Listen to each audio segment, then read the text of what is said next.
platform is unable to do so due to technological difficulties, the party whip on duty will be allowed to ask the question on behalf of their member in the House.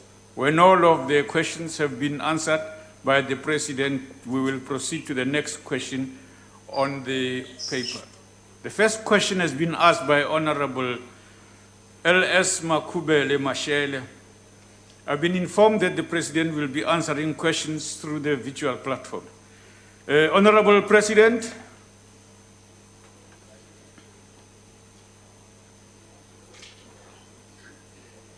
Thank you, Deputy Speaker, honorable members.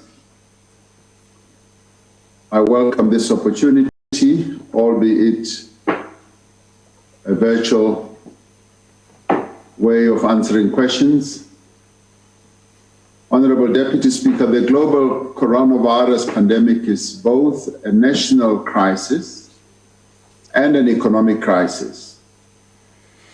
As we have acted to protect the health and the lives of all our people, we've also had to limit the severe economic impact. Our economic response can be divided into 3 phases. The first phase began in mid-March when we declared the coronavirus pandemic as a national disaster. What we did included a broad range of measures to mitigate the worst effects of the pandemic on business, on communities and individuals.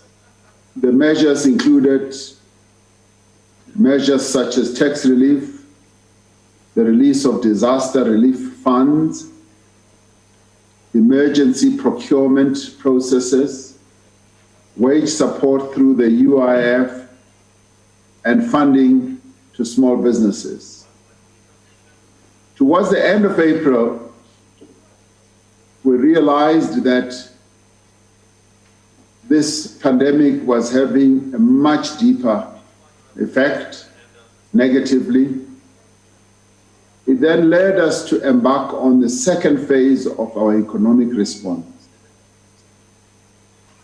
It was both economic as well as social.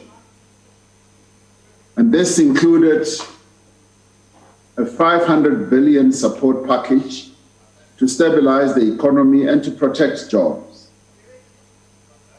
But it was also meant to support our people who, through their various economic activities, were no longer earning an income.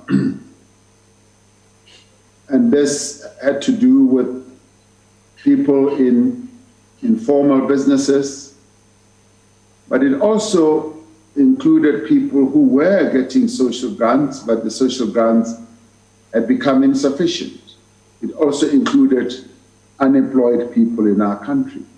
And to that end, the measures that we implemented came up with temporary payments to social grant beneficiaries, a special COVID-19 grant of 350 Rand a month for 6 months to the unemployed, and a loan guarantee scheme of 200 billion to support small and medium enterprise businesses whose turnover was determined as well.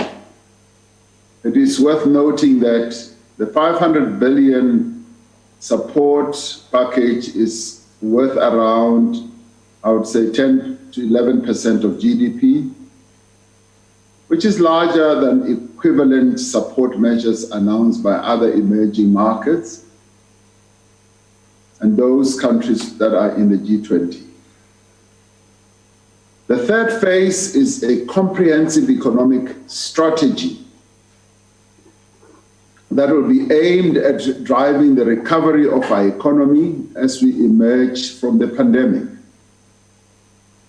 Now, given the massive impact that the coronavirus is expected to have on jobs, our immediate task is to create employment. I've often said that we need to look at the post-COVID-19 economic landscape as being equivalent to a post-war economic landscape. So we have to do the extraordinary. And we will do this by embarking rather on a number of initiatives that will be aimed at creating jobs. And some of those will be expanding public employment, increasing investment in public infrastructure and services, and then enabling greater job creation by the private sector. Progress is being made within government to increase investment in infrastructure with several major projects that are ready for implementation. Next week, the presidency will be convening the Sustainable Infrastructure Development Symposium, which will bring together funders, policymakers, state-owned enterprises, academic and private sector people to look at the investment opportunities in infrastructure. We should see infrastructure investment as a mobilizer of growth. And we want to source money, significant investment from a number of sources, both private and public. And we see this as a significant part of the stimulus that our economy needs.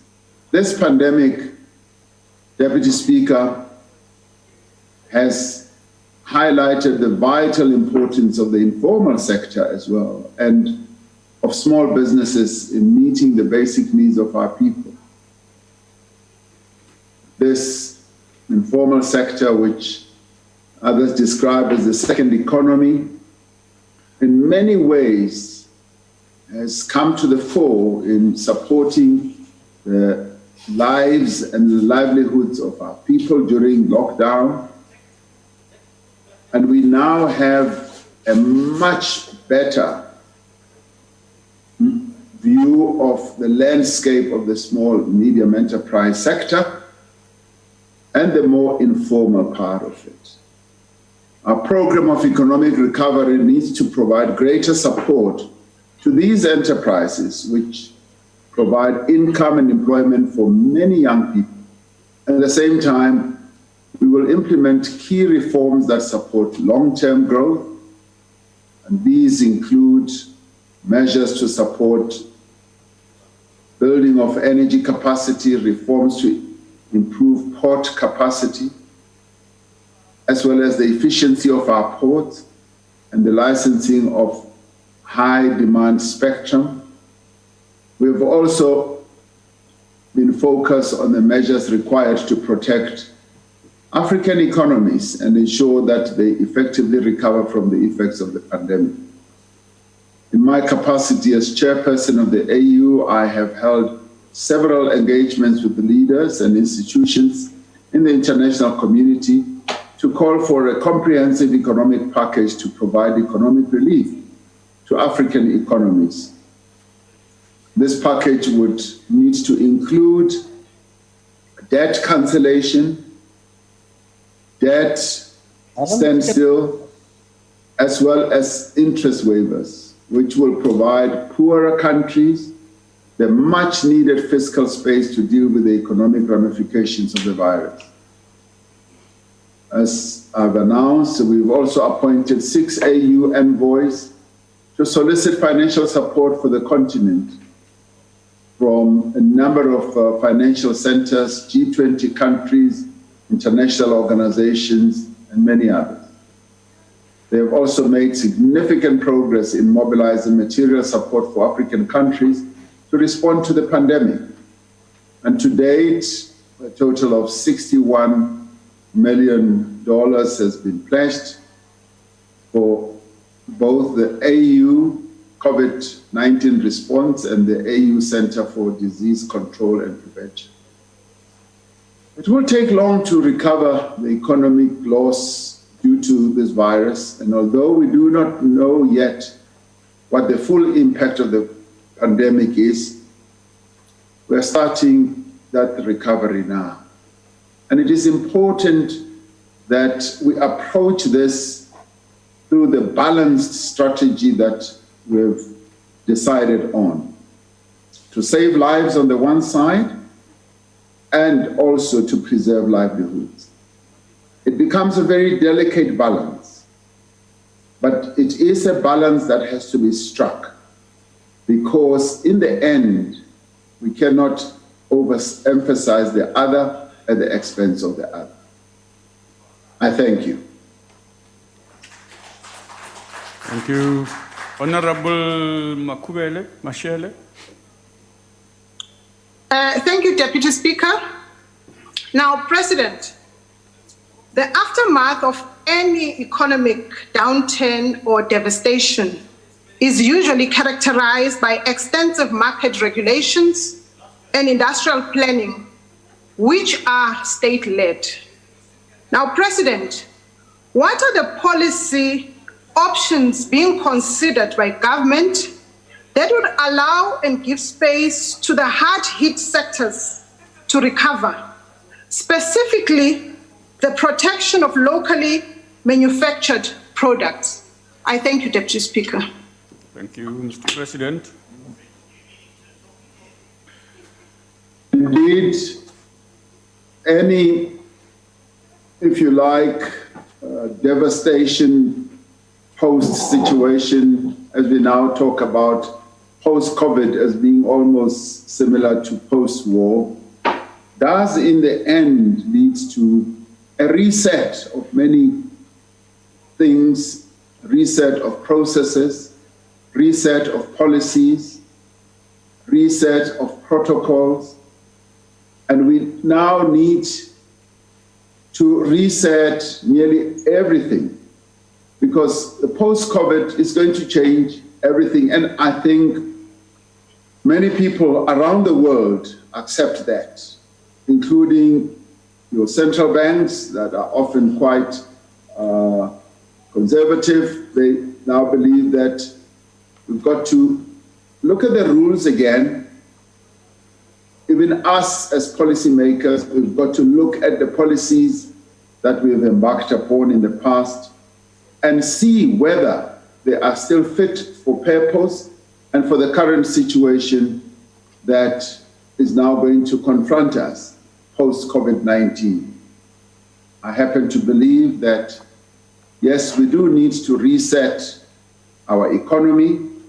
We do need to reset the structure of our economy. We do need to look at the ways we've always done things.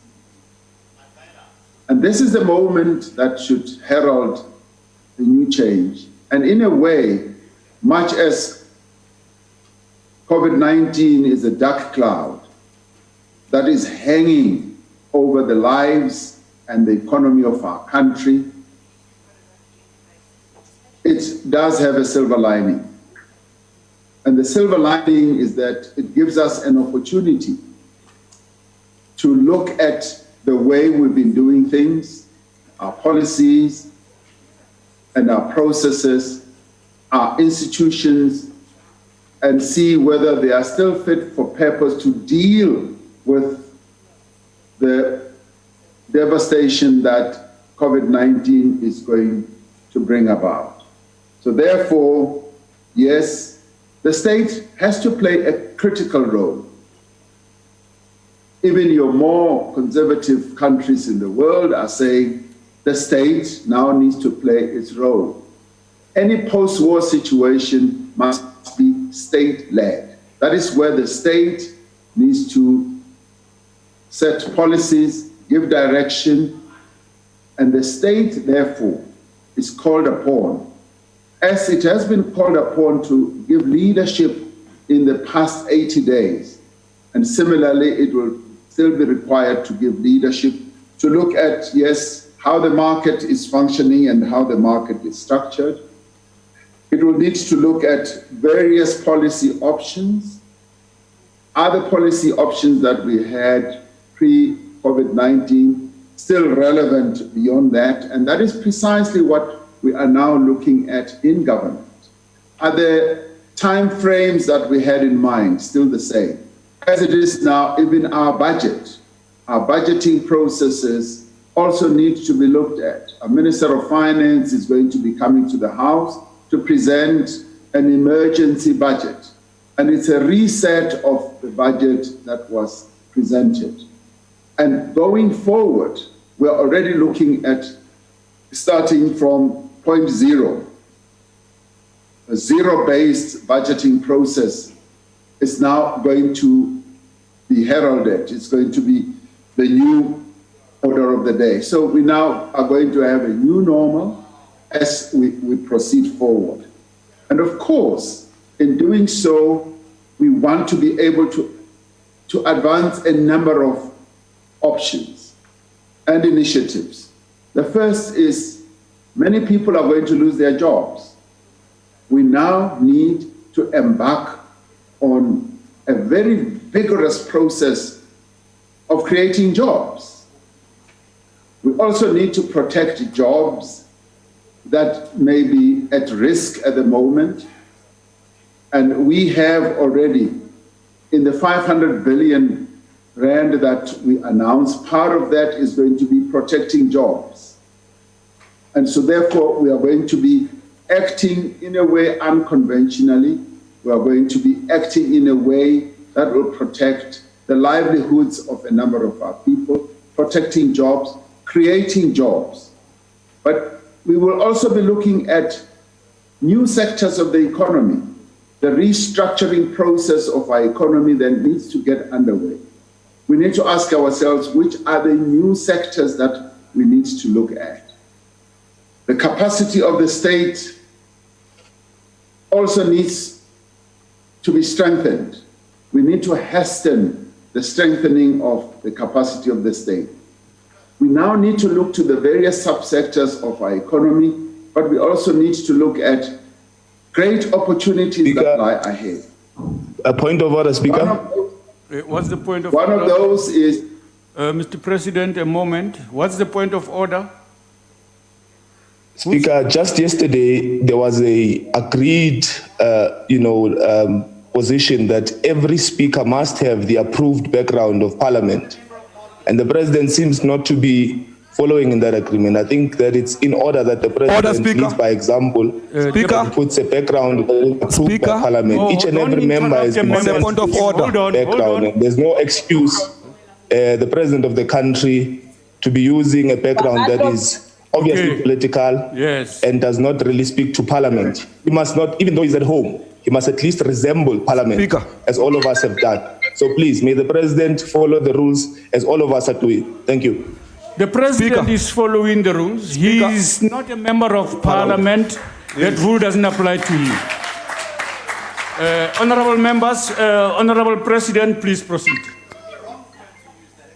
Hello? Point of order. Hello, Remy. On a point of order, Speaker. Out of order. I hope the point is not about the same matter. Yes, let's hear. What are you rising on? Your ruling is out of order. Okay. President, when he's in Parliament, the rules of Parliament applies to him. Don't come with that kitchen approach of favoring other people and not favoring other people. Let me explain. You know very Honorable well that Malema, even if he's not a member of Parliament, Honorable Malema, the rules of Parliament apply to him when he's in Parliament. Honorable Malema, as you are encouraging all of us to do, ask him to put a Parliament background. Honorable Malema, listen to me. You've made your point, and I've ruled on this matter. If you contest the ruling, please do what the rules say you must do. You can't contest it during the session. You must write to the Speaker and lay your complaint there. Please. We are proceeding. Mr. President, please proceed. On a point of order, Deputy Speaker. If it's, I hope it's not the same point. If it is, you are out of order in advance. I'm not taking any view on this matter. And I'm advised by the rules to do that. Yesterday, it is you yesterday who said that this matter people must not use can you any switch other off background. this mic, please? And you know very well that the rules of the National Assembly. Using a background, Shivambo. You're not also using the background. Honorable members, please. The president will proceed. You allow the president to come. You are not supposed to be talking, Honorable Malema. You are breaking the rules. Nobody recognized you. A president must display a fireplace. Honorable member, Honorable Malema, you are breaking the rules of the House. Stop talking, please. Stop talking. And honorable members, we have ruled on these matters. Members are not supposed to contest rulings of the House in the House. We are going to put me in Baula, and there is nothing you can do. Honorable member, okay, you think there's nothing I can do? You watch the space. You watch the space, Honorable Malema, and you have a responsibility to act. How do you preside with threats? No, Honorable member, it's not a threat. It's a requirement of the rules. Today you must test your own medicine. Honorable members, tell Ramaphosa to put the background. Switch off switch off the mics, please. Switch off the mics. Please switch off the mics. Whose mics are switching off now? Honorable members, I'm not taking any point of order anymore. Well, whose mics are switching? Honorable members, can you switch off those mics? Which mics? You switch off. There is no point of order I'm going to accept now, because the matters you are raising are about matters that I've ruled upon, and you can't be contesting those in the House. Even on the assumption that I'm wrong, take it to the Speaker in writing as the rules advise you. You can't stop the proceedings of the House on the basis that your way is all our way. It can't be. Must be consistent.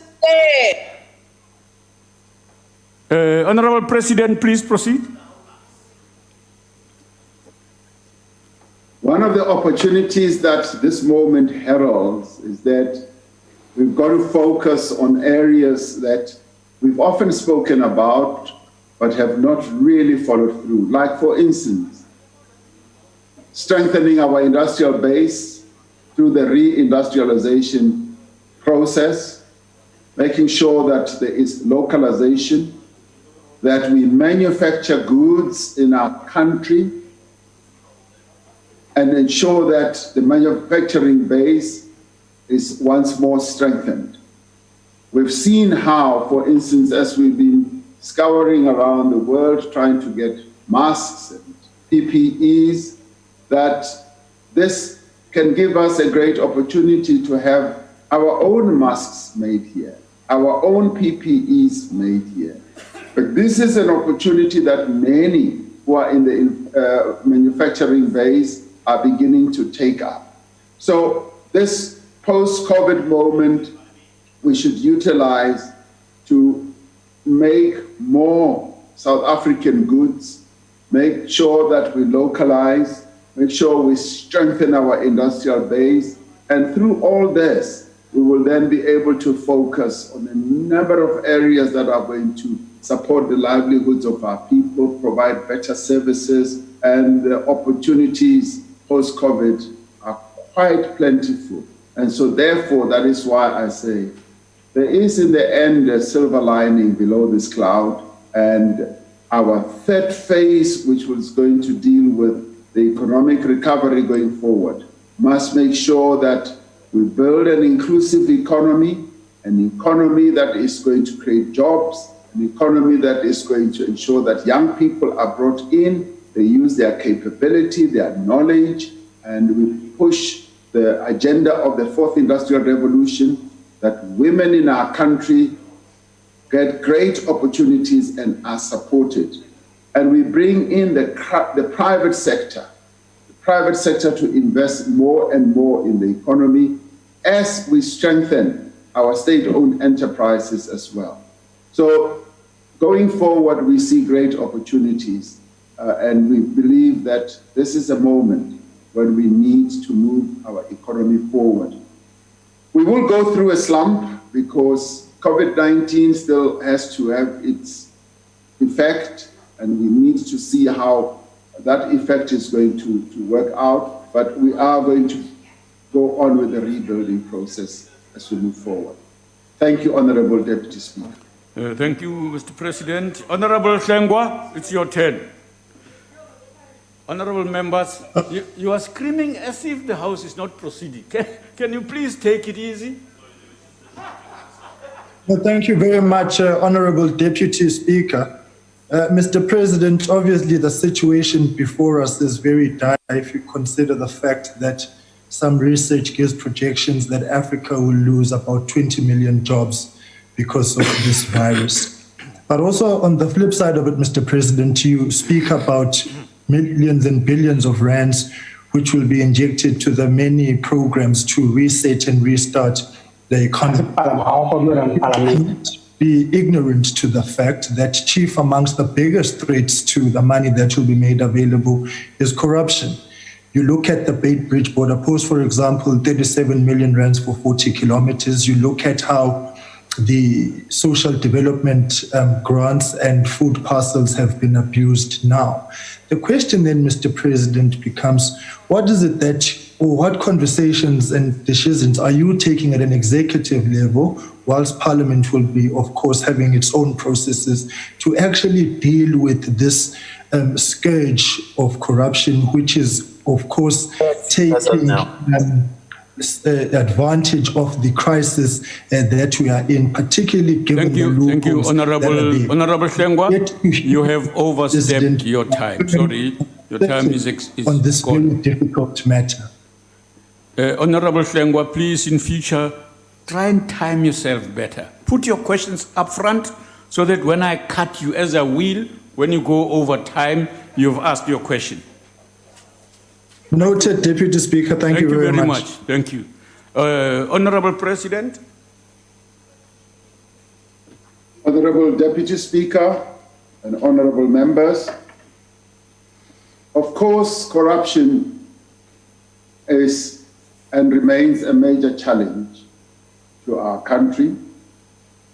We need to be dealing with corruption effectively. And even as we announce this 500 billion economic relief and social relief, I took time to speak to the Auditor General and said, Auditor General, we need to put in place proactive mechanisms so that we do not come after the effect. We need to put in place mechanisms that are going to raise the alarm at an early stage. And the Auditor General had already taken it upon himself to get his office to come up with a number of protocols, a number of rules, which I think he is working through, because we do need to ensure that before those who have a corrupt intention are stopped in their tracks, before they loot money that is meant for the poor people in our country. Of course, we've also been disturbed by news and reports that things such as food parcels have been redirected in ways that did not look as good as what we had intended. And as they have happened, we're glad that the media raised the alarm. We're glad that various structures, including political parties in Parliament here, did raise the alarm. And I'm sure that that has now quietened down quite a bit.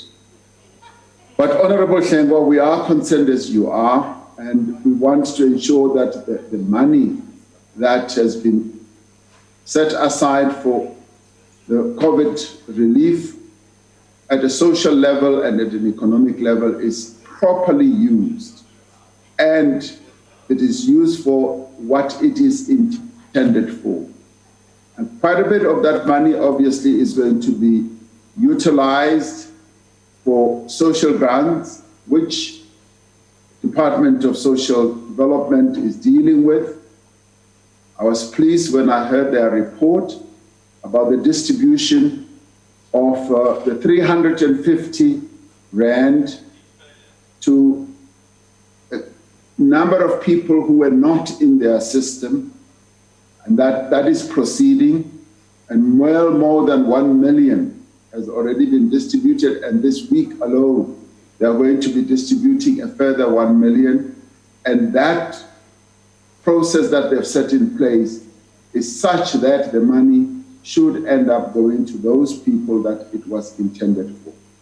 The money that should go as additional grants to the beneficiaries of our grant system will end up going there. The money that will be set aside to assist small and medium enterprises will end up going there. So in the main, the bulk of the money is going to be channeled through the various platforms that we have, and what we need to be alert about is the other money that will be distributed in ways that will need to ensure that it does end up going to those beneficiaries. So we're going to ensure that the 500 billion Rand is distributed in a way where we minimize corruption as much as possible. We will keep a hawk's eye on how all that is going to happen, and we're glad to know that an institution like the Auditor General will also be joining in the act on a proactive basis rather than on a reactive basis. So we will try the best we can, and obviously with the assistance of the various structures in Parliament, we hope that we will minimize corruption as much as possible. Thank you, Deputy Speaker. Thank you, Mr. President. Honorable, the Leader of Opposition. Thank you, Deputy Speaker. Everyone agrees, including your Finance Minister, Mr. President, that the only sustainable option for the way forward in our economy is through structural reform if we're going to unlock economic growth. In fact, Mr. President, structural reform was the basis on which you campaigned for the presidency of your party and for the country, and yet we stand here in Parliament today, 3 years later, and you've got nothing to show for it. Yesterday we heard we're going to have to spend 33 billion Rand bailing out South African Airways to save 1,000 jobs. Mr. President, the question to you is this: will you today make the brave stand and stand with the 3 million South Africans who are going to lose their jobs and oppose the 33 billion Rand bailout, or are you going to see that money being poured into the abyss of state-owned entity like South African Airways, where it could have been used to save the lives and livelihoods of millions of more South Africans? Mr. President. Thank you very much, Deputy Speaker. We are going to do everything we can to ensure that we reposition our economy and our country on a reform process which is going to ensure that our economy functions a lot better. And one of the things that we have said is that we are going to also pay closer attention to our state-owned enterprises and ensure that our state-owned enterprises function in the way that they should, efficiently, and those state-owned enterprises that need attention should be given the attention. From either a financial point of view, we should see how best those finances can be repositioned, or an operational point of view. We've set up the State-Owned Enterprises Council, which is going to be advising government and cabinet, on which cabinet ministers also will be sitting. And we're going to have a closer look at all our state-owned enterprises. And we will do so to advance the interests of all South Africans. State-owned enterprises will continue to play an important role in our economy. And this is also the case now post-COVID in other economies as well. The other day I saw that the German government had taken an equity position in Lufthansa because their airline has, during the COVID period, hit a number of financial difficulties, and the state has moved in to support that airline. And indeed, this is what is happening in many countries around the world, where enterprises, be they state-owned or privately owned, are now needing support to be able to move forward. Now, you talk about South African Airways, the business rescue practitioners are coming forward with a plan, which we are going to discuss. We're going to discuss precisely what they are proposing. I appointed an interministerial committee, which has been dealing with what the business rescue practitioners have put forward, and we are going to interrogate precisely what they are proposing. The state is already exposed, if you care to know, to the South African Airways saga, if you like, because the state over time, and this did not happen last year or year before last, over time the state acts as the guarantor of the financial fortunes of many of our state-owned enterprises. So the state is already exposed to the tune of 16 billion.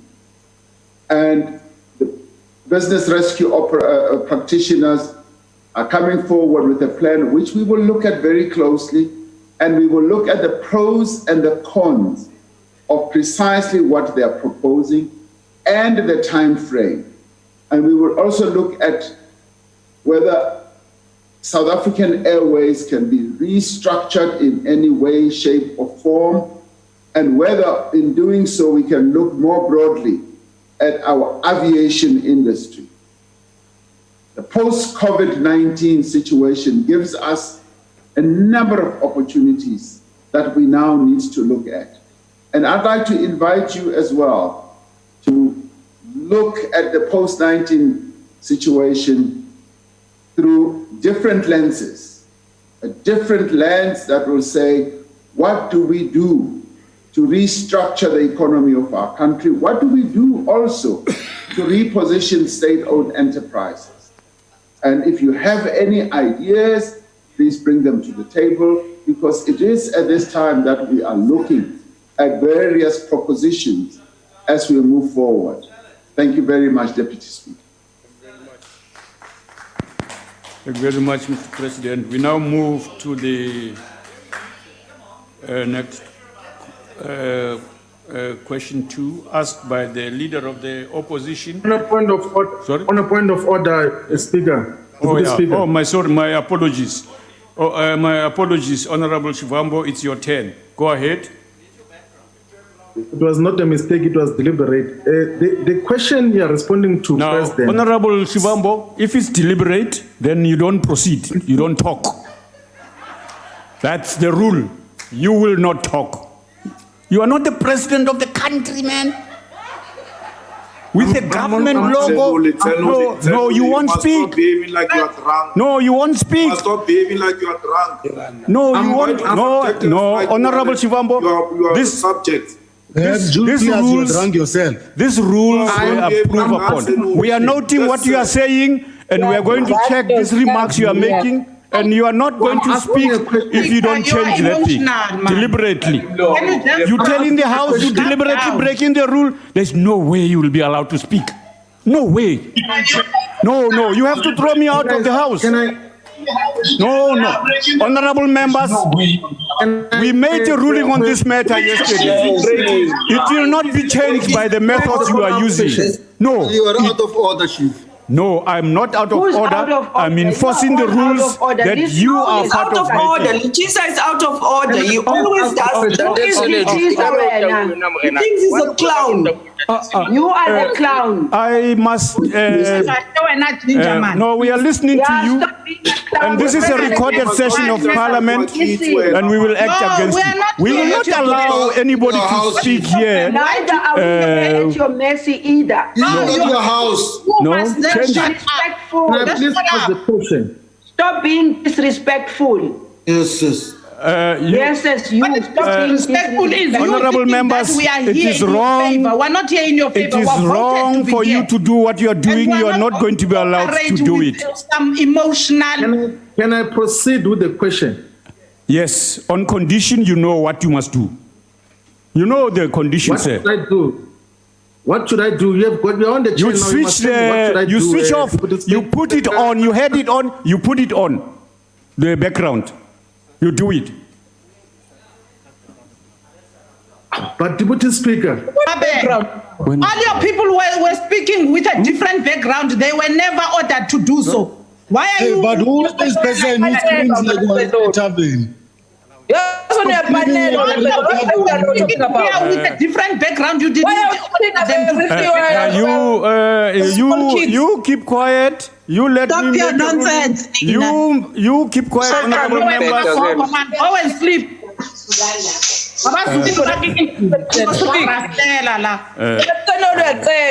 Honorable Shivambo, proceed. Yeah, that's we'll come back to that. Thank you very much. President, I'm advised. The question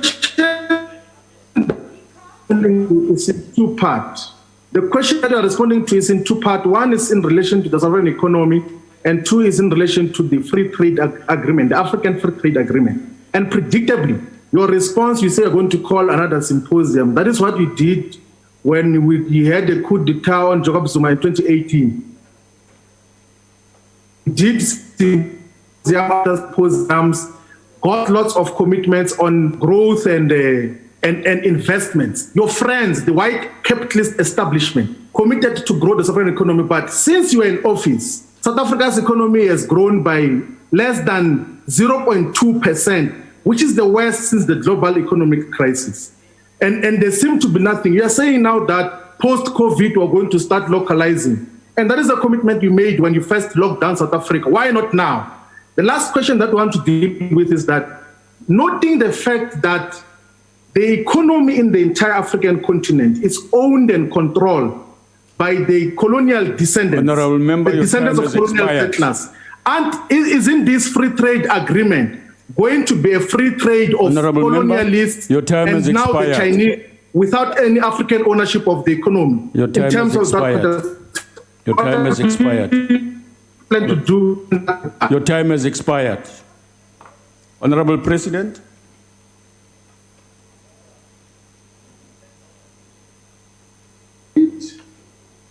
Been saying that we need to localize.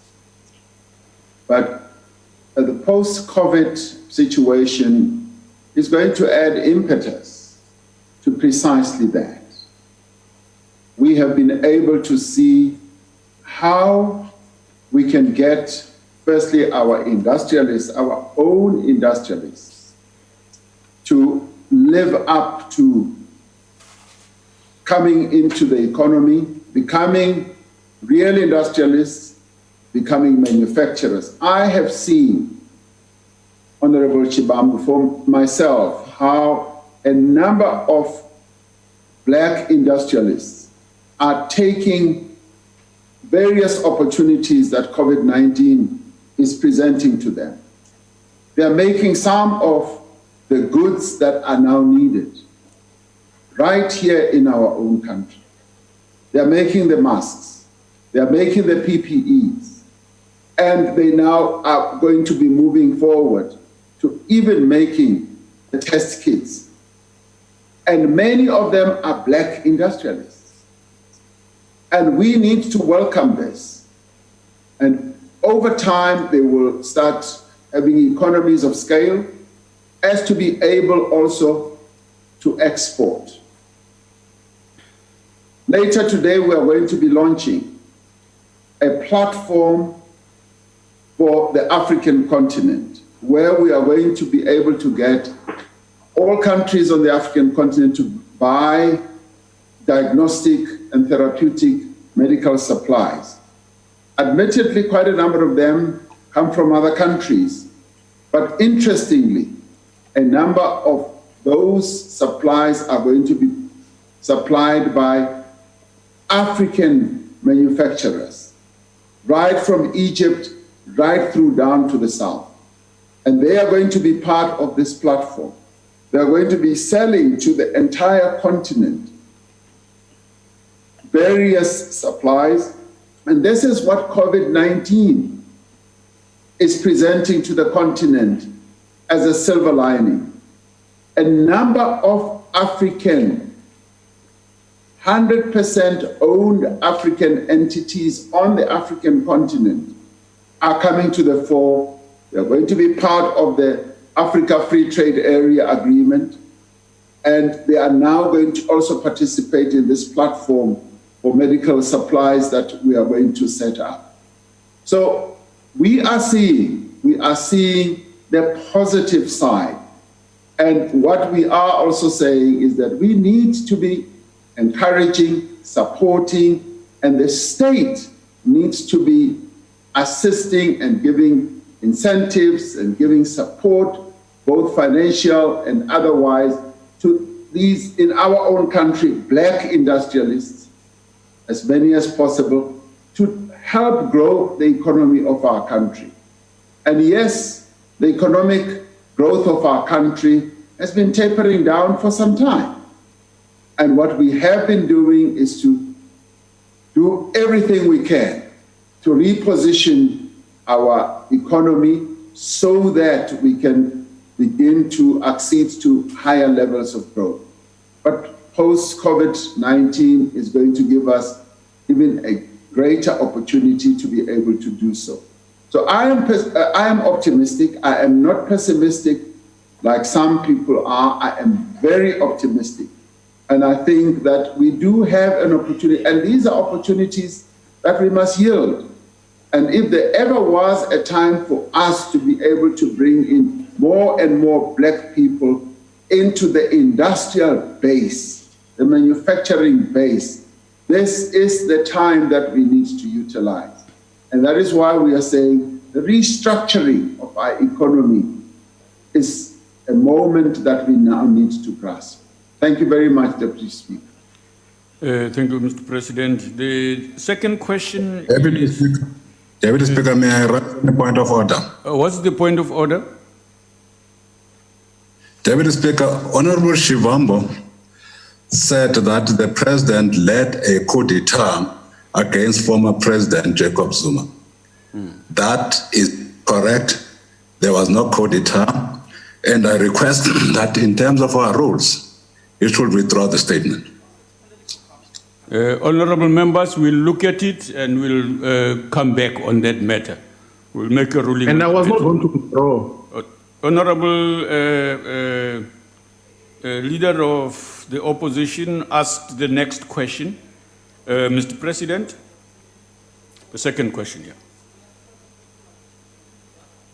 Honorable Deputy Speaker and honorable members, in determining the appropriate response to the global coronavirus pandemic, government has formed by the advice of scientists, by the experiences of other countries, and from the guidance of the World Health Organization, as well as the Africa Center for Disease Control and Prevention.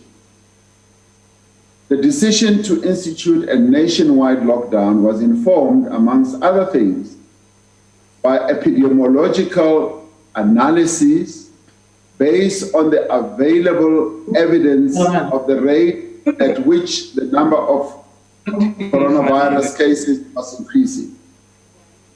This provided modeled estimates of over 1 million infections at peak. Recently, the country's COVID-19 modeling consortium has generated optimistic as well as pessimistic estimates of between 3.4 to 3.7 million cases of infections by the 1st of November this year. The initial estimates pointed to the need to act quickly and decisively before the epidemic curve reached what scientists call the inflection point. Now, the inflection point is when the curve changes from a slow and a steady increase in cases to one with an exponential growth, almost an explosive growth. South Africa had an opportunity to act early before its inflection point had been reached. We made the decision to implement a lockdown when there were 274 confirmed cases in the country.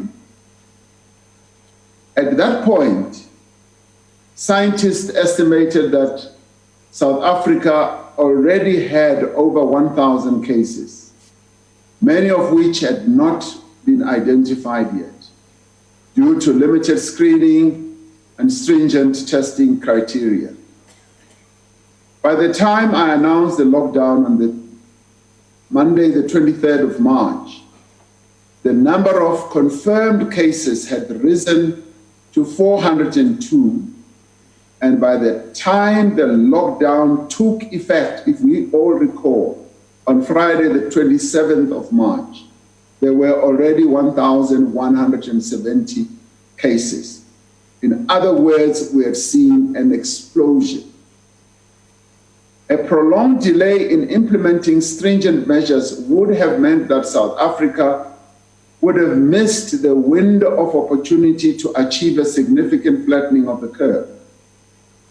This could have led to a runaway epidemic with potentially catastrophic consequences for our healthcare services.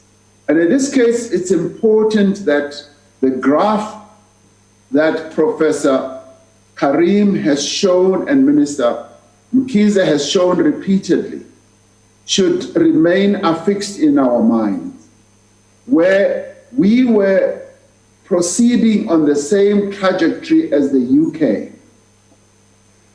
And when we did the lockdown, we immediately saw us deviating from the path that the UK was moving forward on. The UK kept on moving up when our cases of infection started moving more flatter. And they kept moving up with their own infections going higher and higher, and many deaths accompanying that. Now, in the 3 weeks before the nationwide lockdown, the number of cases in our country was doubling every 2 days. During the course of level 5 lockdown, cases were on average doubling only every 15 days, and meaning that the lockdown was taking the effect that we intended. Since we began easing of the lockdown during alert levels 4 and 3, the doubling time has now been around 12 days.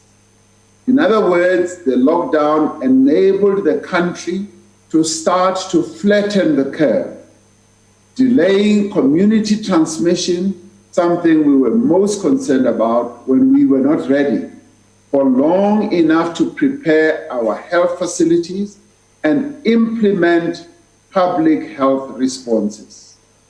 Now, if you remember that graph of the UK and ourselves, when they implemented what appeared to be a lockdown, they were already at the height of a number of deaths and many more infections.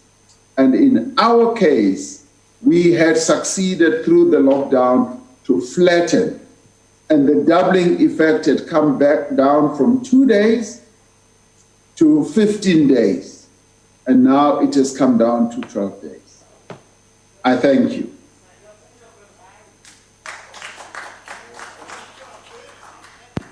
Thank you. Honorable, the Leader of the Opposition. Thank you, Deputy Speaker. Mr. President, at the beginning of the pandemic, you asked South Africans to make sacrifices. And South Africans have complied, and this has come at a huge cost. Many have lost their jobs and their businesses that they've spent years building up. However, Mr. President, you and your government have not played your part in the pandemic by being transparent with how you have made these decisions and the data and modeling that informs them. You've withheld all but the very top-level COVID data from the citizens of this country, including the model which you say you have relied upon to implement the lockdown, the initial lockdown, but then to extend the hardest, longest, and most brutal lockdown in the world during this period. Mr. President, why do you believe that citizens who've sacrificed so much do not have the right to this information? Mr. President. What brutal. Thank you. Thank you, Honorable Deputy Speaker. The information that I've just disclosed now is information that we did in time disclose. One of those was one of the most horrific, where they said we are possibly going to see up to 40,000 people dead. And discussing it within our own ranks, we said there's just no reason why any information, modeling or otherwise, should not be disclosed to South Africans. There's no reason why we should be acting in the dark. Every piece of information about this should be disclosed. And I'm very pleased that the Medical Advisory Committee that Dr. Mkhize set up to advise government has been able to come up with a number of advisories. And of course, we've also seen how a number of the members, 51-member Medical Advisory Committee, have had diverse views. And we have not shied away from saying, yes, even if they have diverse views, those diverse views must be heard. There may well have been a blip along the way, but we've said, if they have diverse views, and if anyone, scientist or otherwise in our country, has diverse views, and modelers, and we've had chartered accountants doing quite a lot of modeling, actuaries doing quite a lot of modeling. The consortium of modelers has come up with a lot of modeling. So the modeling, truth be told, has come up with such variant type of models. And some of the models have been completely off of the beam. And some of them have beaten a middle path. And I must say that we have not been short of information that should be made available. And I'm one of those, Honorable Stephen Hazen, who would say, whatever information there is, yes, needs to be put out there in the public. And South Africans are very discerning. Apart from having made huge sacrifices, as you correctly say, they're very discerning, they've been able to make judgments, and as the government has led this process, it has led this process honestly, with integrity, without seeking to hide anything from the people of South Africa. And I have said myself, that as there is no textbook on how we should traverse our way around managing this virus, there have been moments where, yes, we've had some missteps. But in the main, the government of the Republic of South Africa has been straightforward, honest with the people of South Africa, led them with integrity, and disclosed information. Our ministers have been briefing the public on an ongoing basis. And with that has come a lot of information that has been displayed to our people. Minister of Health continues to brief the people of South Africa about the progression of the pandemic. The National Coronavirus Command Council meets regularly, and through that we are able to get the advice not only of the net joints, which is on an hourly basis seized with the task of managing the virus process, but also the medical advisory committee. So the various institutions in our country, from the NICD and many others, have been seized with seeking to put forward information to the public of South Africa without hiding the information. Thank you very much, Deputy Speaker. Thank you. Honorable Sheikh Imam. Thank you, Honorable Deputy Speaker. Mr. President, on scientific risk assessment, it is your command council that allowed the opening of schools, which is now a disaster, with hundreds of schools not having water and PPEs. It is your command council that have allowed alcohol, despite all the evidence on contrary to the benefits of alcohol, but what a challenge is it in society. It is your command council that took a decision on tobacco, saying that tobacco was harmful, but now made an about turn in court. It is your command council that has said it is safe to travel by air, despite the evidence to the contrary that it is not safe to travel by air in a full flight. Now, what scientific evidence did your command council rely on to take such decisions? And very importantly, Mr. President, you repeatedly talk about strict protocols. Hundreds of regulations were made. What measures has your command council put in place to ensure there's a high level of compliance to ensure that we limit transmission? Thank you, Mr. President. Mr. President. Thank you very much.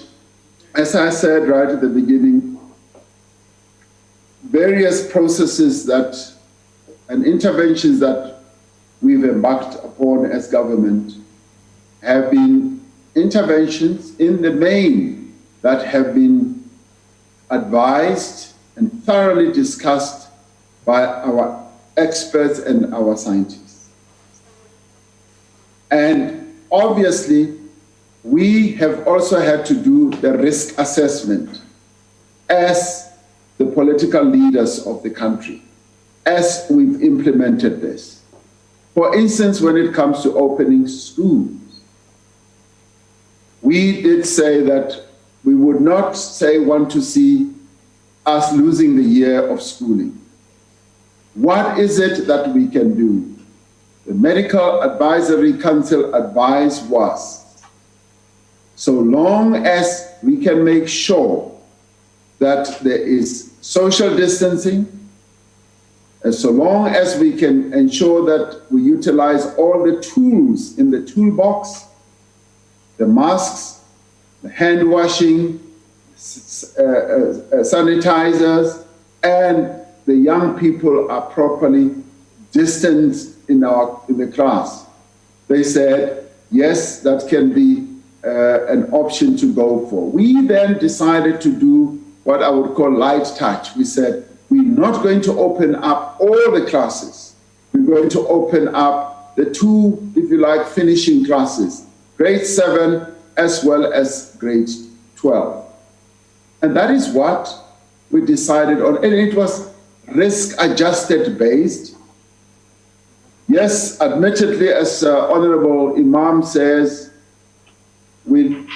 many schools have not had the protective equipment, and that is being looked at and that is being worked on.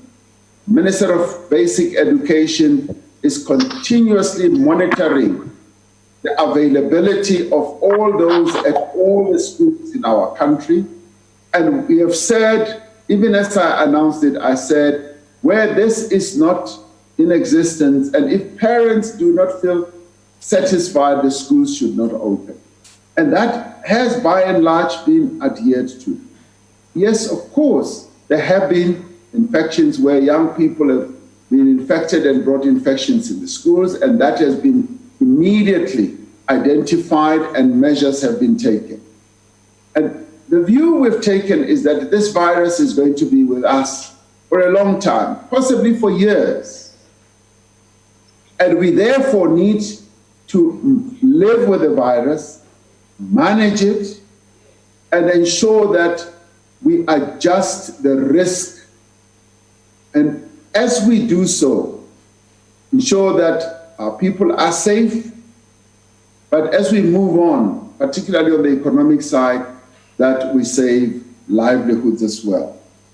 The issue of alcohol was discussed quite thoroughly by the various structures, including the National Coronavirus Command Council. And it was felt that if we can put in place the various measures of ensuring that even as we open alcohol, at this point in time, we should try and restrict as much as we can. Now, of course, as we opened it,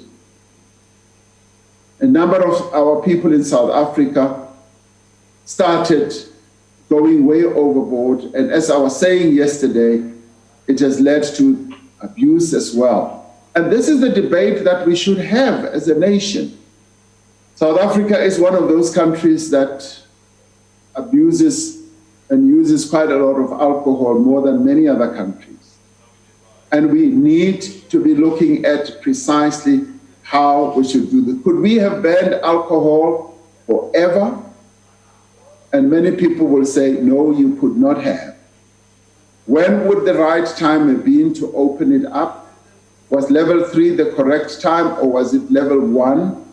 And that is a matter that is still open up for debate. On the tobacco issue,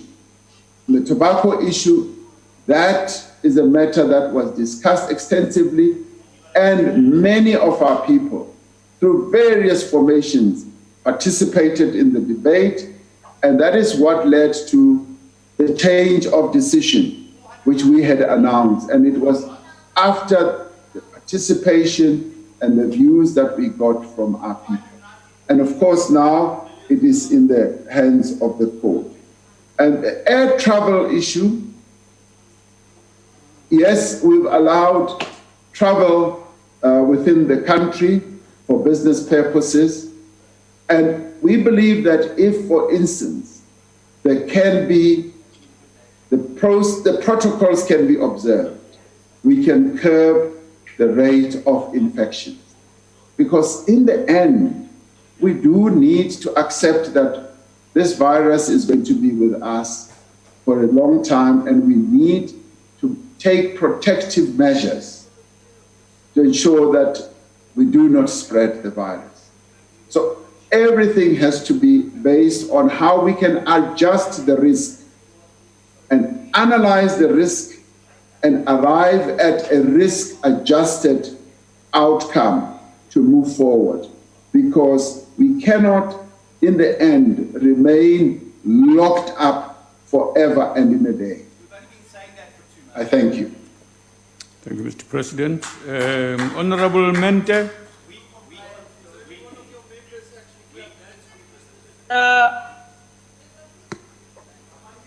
Yes, thank you. Mr. President, with all the scientific evidence that the NCCC has got, you still have not released the statistics on the basis of race of all those that are affected, infected by the disease, and those that have passed on.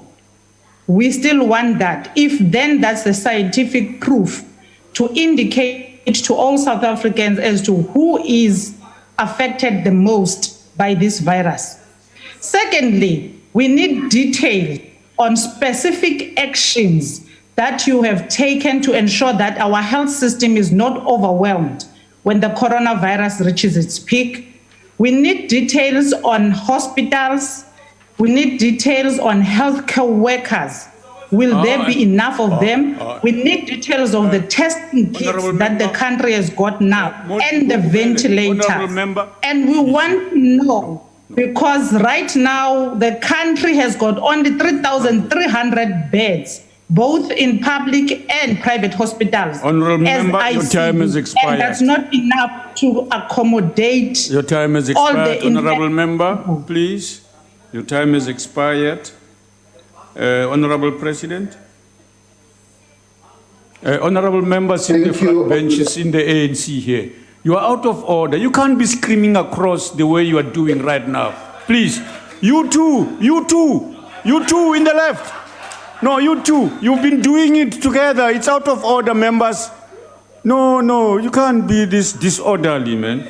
Please, order. Honorable President. Thank you, Honorable Deputy Speaker. Honorable Member would like us to give statistics on a race basis. The statistics are available as they've been accumulated on age and region and all that. And I guess they've not been classified on a racial basis. And they're also available on a gender basis. And I think that should already have been made public, as I think it has. So the classification on a race basis, in my view, has not been done, but I've heard what the Honourable Member is saying.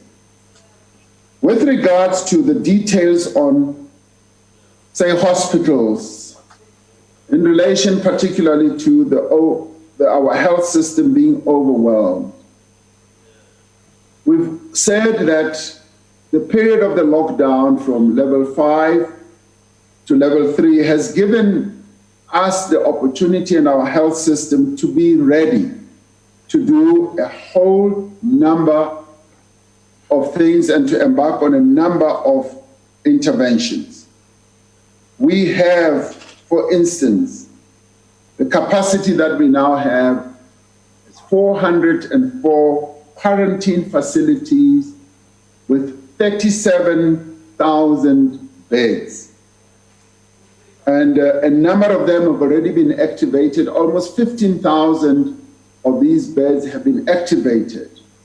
And we're waiting for the activation of the others.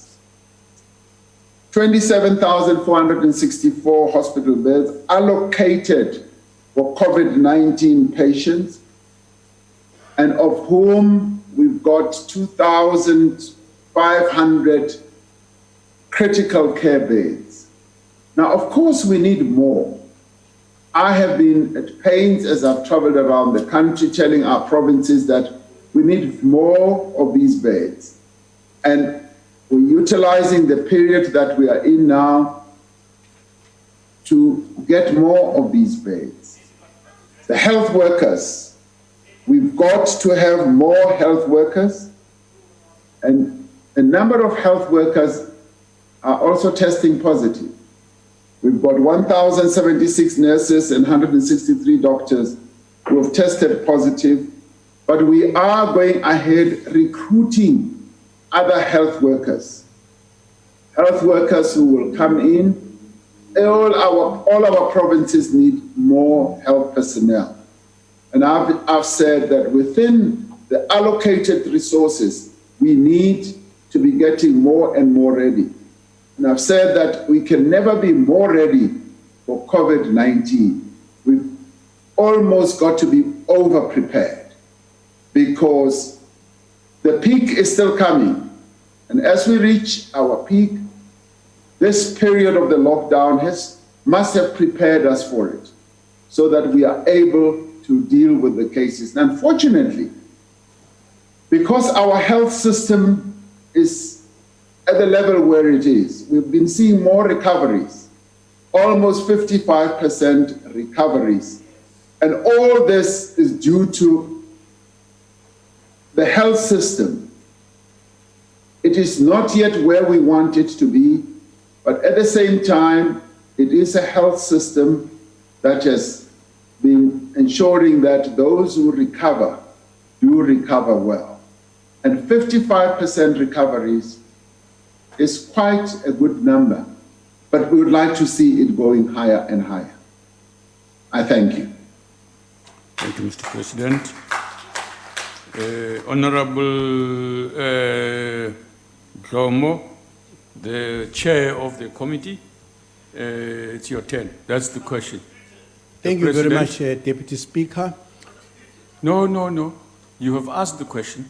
You wait for the president to answer. Oh, is it a supplementary question? Oh, yeah. Oh, you're one of it. I'm not against abantu basembungu. Ngicela ukukhuluma mfowethu. Okay. Thank you, Deputy Speaker. I'm asking a supplementary question to the President. In your address to the nation yesterday, Honorable President, you made reference to a term called doubling time, and you explained that term so well last night. There's another term, Honorable President, that scientists have also used, and you have made a reference on it now, the term called inflection point. Inflection point, just for the South Africans, is a point at which the epidemic changes from growing slowly to a point where it is growing exponentially. Can the President provide an indication on what may have happened in South Africa if the President did not act before the inflection point? Perhaps looking at what happened to countries that acted long after the inflection point. Thank you very much. Thank you. Mr. President. Thank you, Deputy Speaker. It is good to get an accolade from a medical doctor on medical terms. Honorable Deputy Speaker, if we had not implemented the lockdown when we did, we could quite easily have been speaking about thousands of South Africans having died.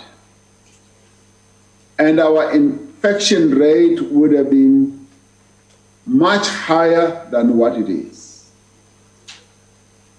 We have been commended for having moved early, and it was not an easy decision, not only for the leaders in government, the cabinet, but also for our people collectively, because the reality of what we needed to do came suddenly. And in a way, it was when Dr. Mkhize came forward and said, from a medical point of view, Mr. President, this is what we are seeing. This virus is soon going to get out of our control unless we act. And we paused for a while, but in the end, as we saw the infection, right at the beginning, Dr. Mkhize called me twice a day to say, we now have so many, we now have so many. And even as he did, my heart started racing more and more, realizing the weighty situation that we were under. And it was then that the cabinet decided that we needed to act quickly. It was a collective decision. And as it turned out, it was a correct decision, because had we not done so, and we've done a demonstration, Dr. Zomo, Honorable Zomo, with the graph that I referred to earlier with the UK, not putting the UK down or any country down, but those countries that did not act as quickly as they should have found that the infection rate was galloping out of control. And we were rather fortunate. The World Health Organization, the United Nations, the Africa Center for Disease Control has complimented South Africa for the measures that we took when we did, because the action we took demonstrably flattened the curve. It demonstrably did flatten that curve, and it gave us an opportunity to get ready as we are continuing to get ready, but also to spread the message to get South Africans to change their behavior, to get South Africans to behave in a way that demonstrates that, yes, we are going to live with this virus, we therefore have to change the way that we live. I thank you, Honorable Deputy Speaker. Thank you, Doctor. Thank you, Mr. President. Honorable Thandi Modise, Madam Speaker, are you ready?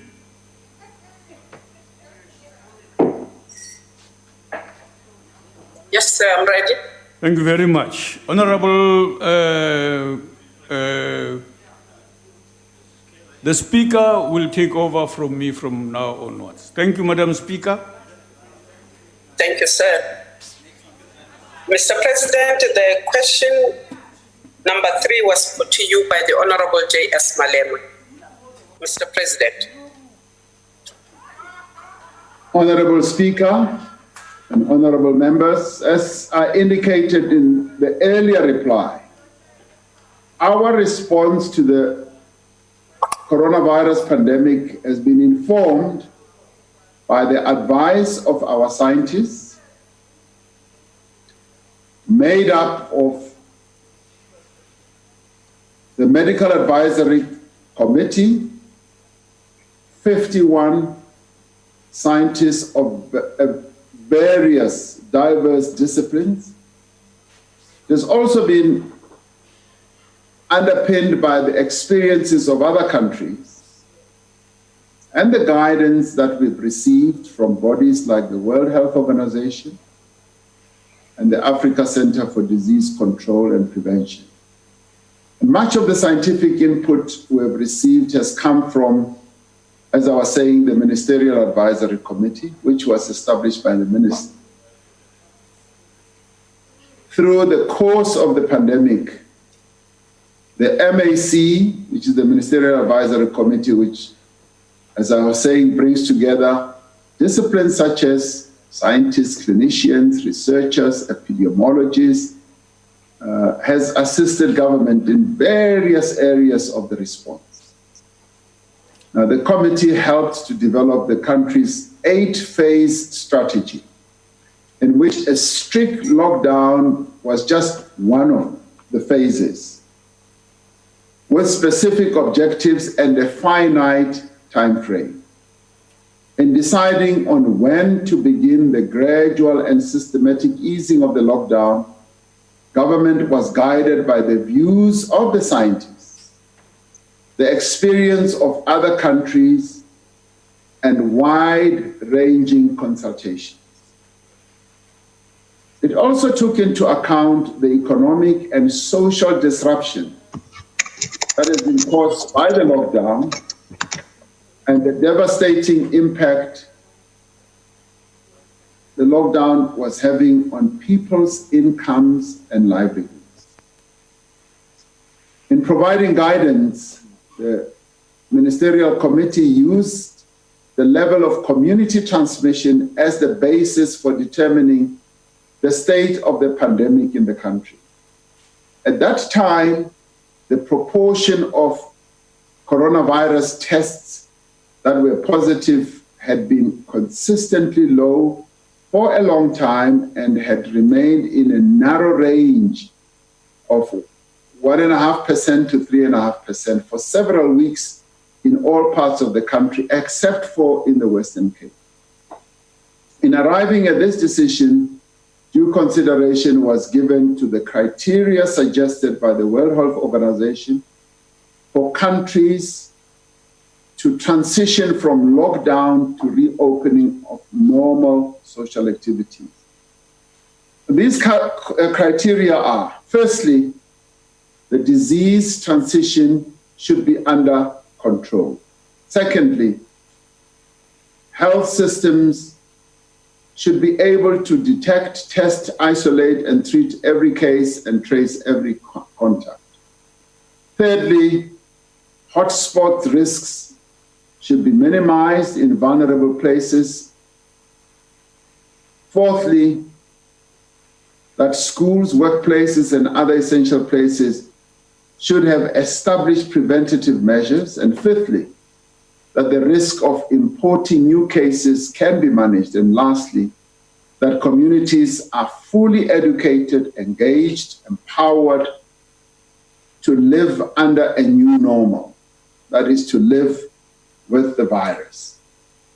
In an advisory to the minister, the Ministerial Advisory Committee noted that some of the WHO criteria may not be appropriate for South Africa.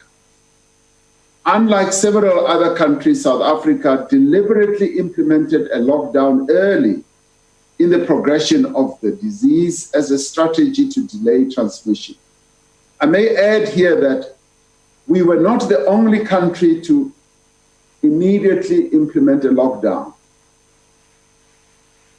There were a number of countries that moved at the same time as we did.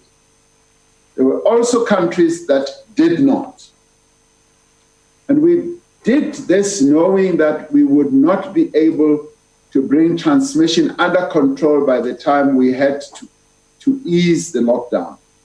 But that it would give us the time, as I've been saying, that we needed to strengthen our health system and put a comprehensive public health response in place. Now, the WHO has supported South Africa in this approach. In considering the transition from alert level 5 to alert level 4 and then subsequently to alert level 3, I engaged with numerous stakeholders, including business, labor, community representatives, political party leaders, premiers, mayors, traditional leaders, and religious leaders as well. And this we did so that the government can have the views of these myriad of stakeholders before transitioning to the next level. Now, as the National Coronavirus Command Council, we remain committed to consult widely with diverse stakeholders in taking decisions that will both protect the lives of our people and support their livelihoods. And it is on this basis that we have been able to take the decisions we took, including delineating certain areas of our country for differentiated type of approaches. And the differentiated approach, which is already showing good signs of benefit. So all what we have done was not thumb-sucked. It was properly discussed, properly assessed, and it was also benchmarked against what advice we got from the WHO, who are managing this virus across the world in the most magnificent way, because they know what is happening in every country, and they intervene with advice, with guidance, and precisely what we've been benefiting from. And we've also been bolstered by our own structure in Africa, which has really wrapped its arms around what the continent is doing in terms of a strategy, as well as the management of the virus continent-wide. So there have been a lot of advice, a lot of views that have been expressed in this regard, and that is what has strengthened us and given us the ability to manage the virus as we have. I thank you. Thank you, Mr. President. The first supplementary goes to you, Honorable Malema. Thank you very much, Speaker, and thank you for coming at a very critical time, because the other one would have messed up my session. That's not necessary, Honorable Malema. Please proceed with the supplementary. I think it's supposed to be necessary to you, Speaker. It's my turn now. So now, what happens, Mr. President, is that we are more than convinced that we are actually not following any scientific advice. If anything, we are being bullied by big capital which maximize profit at all costs. Because what type of scientific advice will advise that the president of a country should address or answer questions in parliament sitting in his home next to a fireplace and allow children to go to school? Because the president who's got all types of resources can address parliament.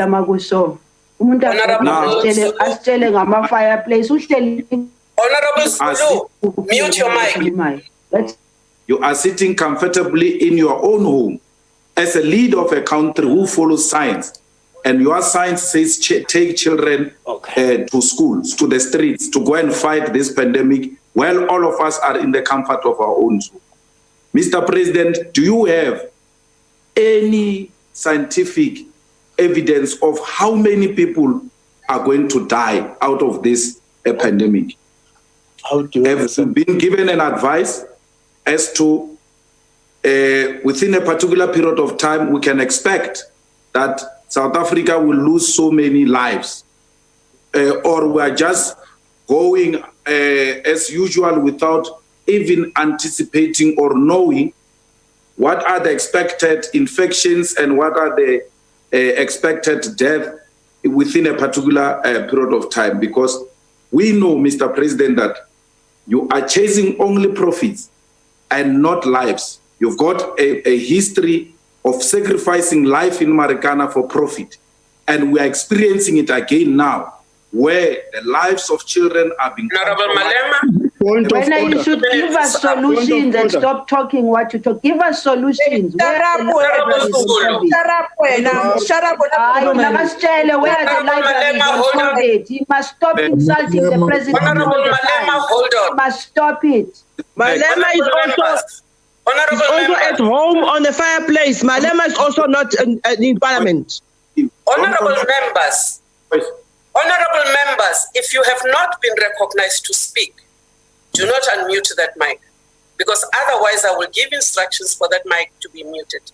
You will respect us because we are on parliamentary business. Honorable Malema, you are wrapping up your supplementary.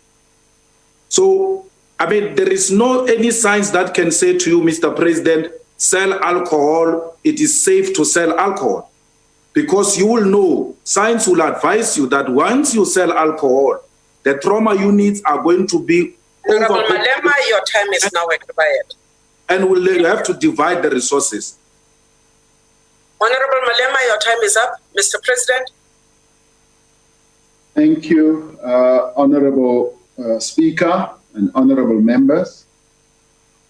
We have said repeatedly, and I said that in my main reply, that we have been advised by top scientists in our country, and we've also benchmarked what we are doing here against what is happening in other parts of the world.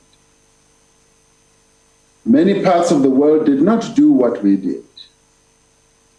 Our lockdown was hard. We will concede that.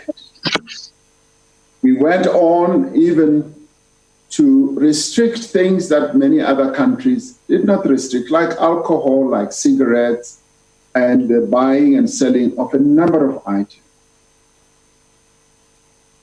But we knew that with time, we were not going to be able to keep to the lockdown forever.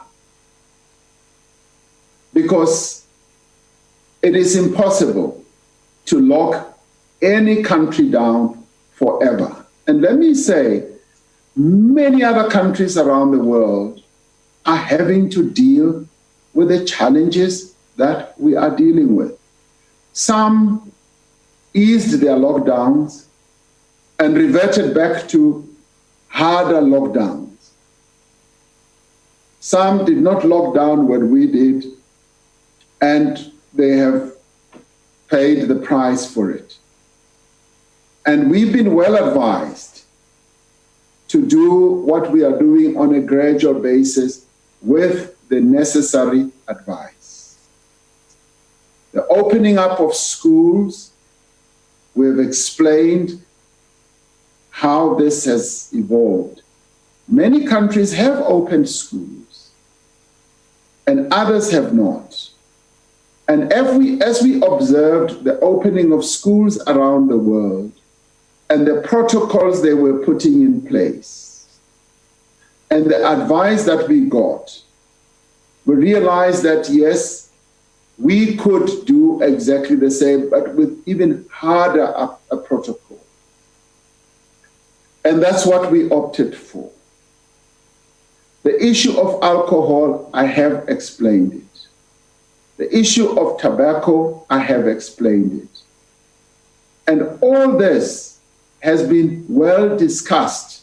And let me even say that the discussions even ensued at the NEDLAC level, where labor, communities, and business are represented. Where as we moved from level 5, the consultations were quite broad, very broad and detailed, and backed up by the scientific and the medical advice.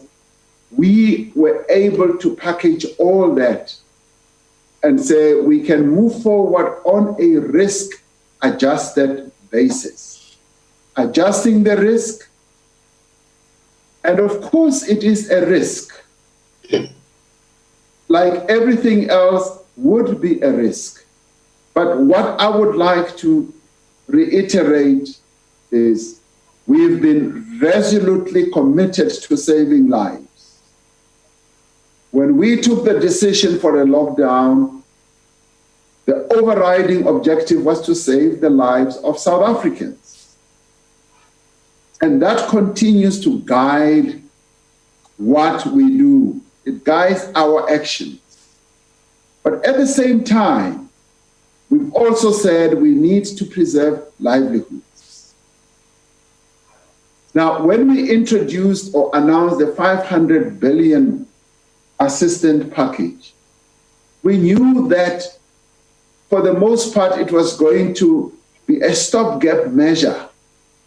It was going to help to stabilize the lives of our people. It could not go on forever. And that is why even with the social grants, they were time-based.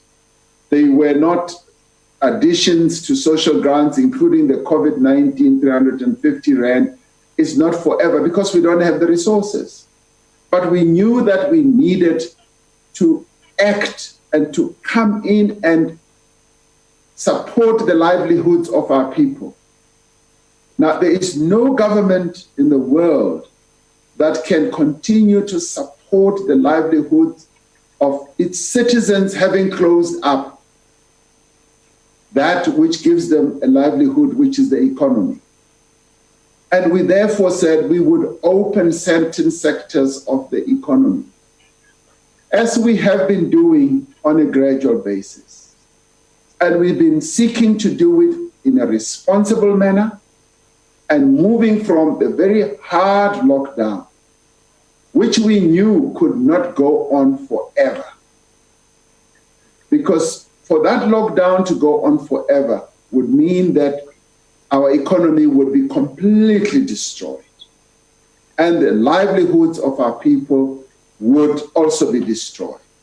As it is now, as a result of the economy having been closed, the revenue base for the taxes that need to be paid right across the board, from taxes from personal income, company income, VAT, excise duty on alcohol, taxes on tobacco, all those have gone down. And the big hole that we now have is almost 300 billion. 300 billion that we could have had to support services, to support our people. It was a sacrifice that all of us had to make. We've made the sacrifice. Continuing to close the economy would have meant that we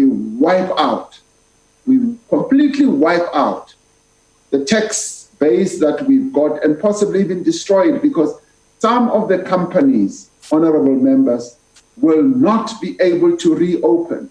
Some of the companies will be closed down for good. And that is a huge price to pay because it impacts on livelihoods.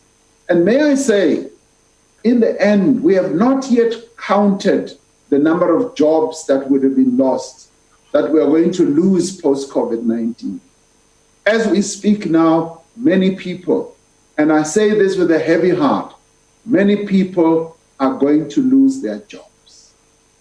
And it is this that this government needs to manage. We were elected to manage precisely this. And Honorable Speaker, this is what I am determined to manage. Thank you. Thank you, sir. The Honorable Pierre Mishwe, you have the second supplementary. Thank you, Speaker. The ACDP welcomes the President's announcement last night about the easement of lockdown restrictions. We have long been calling for the unlocking of the economy. Given that our economy is on a perilous path, even more so now as a result of the lockdown and its effects on the global economy, many more of our citizens find themselves unemployed and struggling to survive. And some children have been admitted to hospitals for malnutrition, as there are some among us who, for fear of infections, are opposed to the easing of lockdown. To allow their fears, can the Honorable President please inform the nation who has the final say in terms of preparedness in the workplace and schools, and who has the final say to move the lockdown from one level to the other and ultimately to end the lockdown altogether? Does the World Health Organization have a say in that decision? I thank you. The Honorable the President. Thank you, Honorable Speaker. We, as I have said before, the Cabinet of the Republic of South Africa has the final say, because we are elected as the executive of the nation to take decisions. And we are the government, we have the final say. The World Health Organization advises us.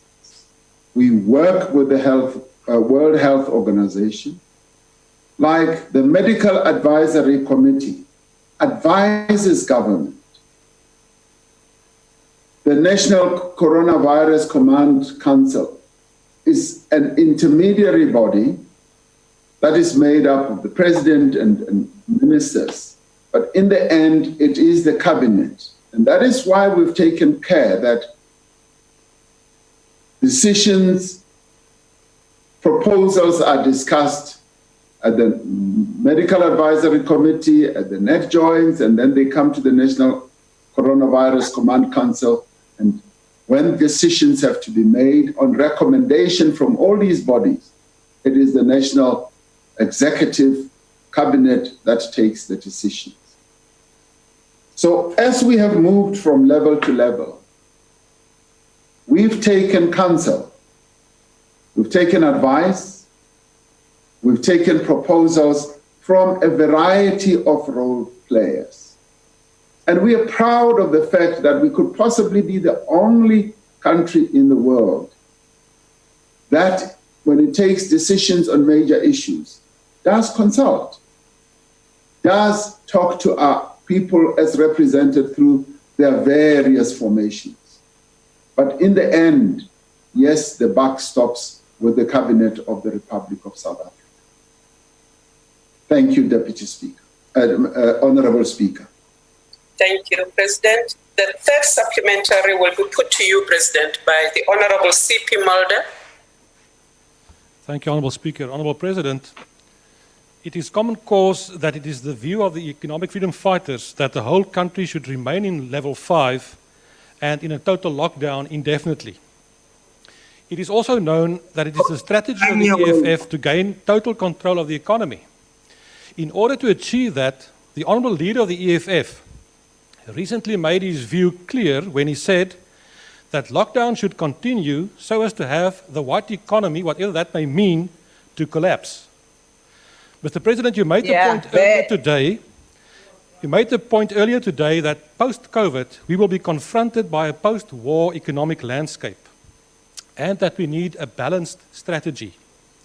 Is it your view and the view of your government that certain sectors of our economy first needs to collapse before we get South Africa through this economic crisis? Thank you. Thank you, Tate Mulder. Mr. President. Freedom Front. Honorable Mkhalipi, stop it. The Honorable the President. Honorable Julius, I'm not taking points of orders. No, on a point of order. That Afrikaner can't speak for. No. Honorable Malema, we're not doing that. We are in a question session. Honorable President, take the platform and respond. That African.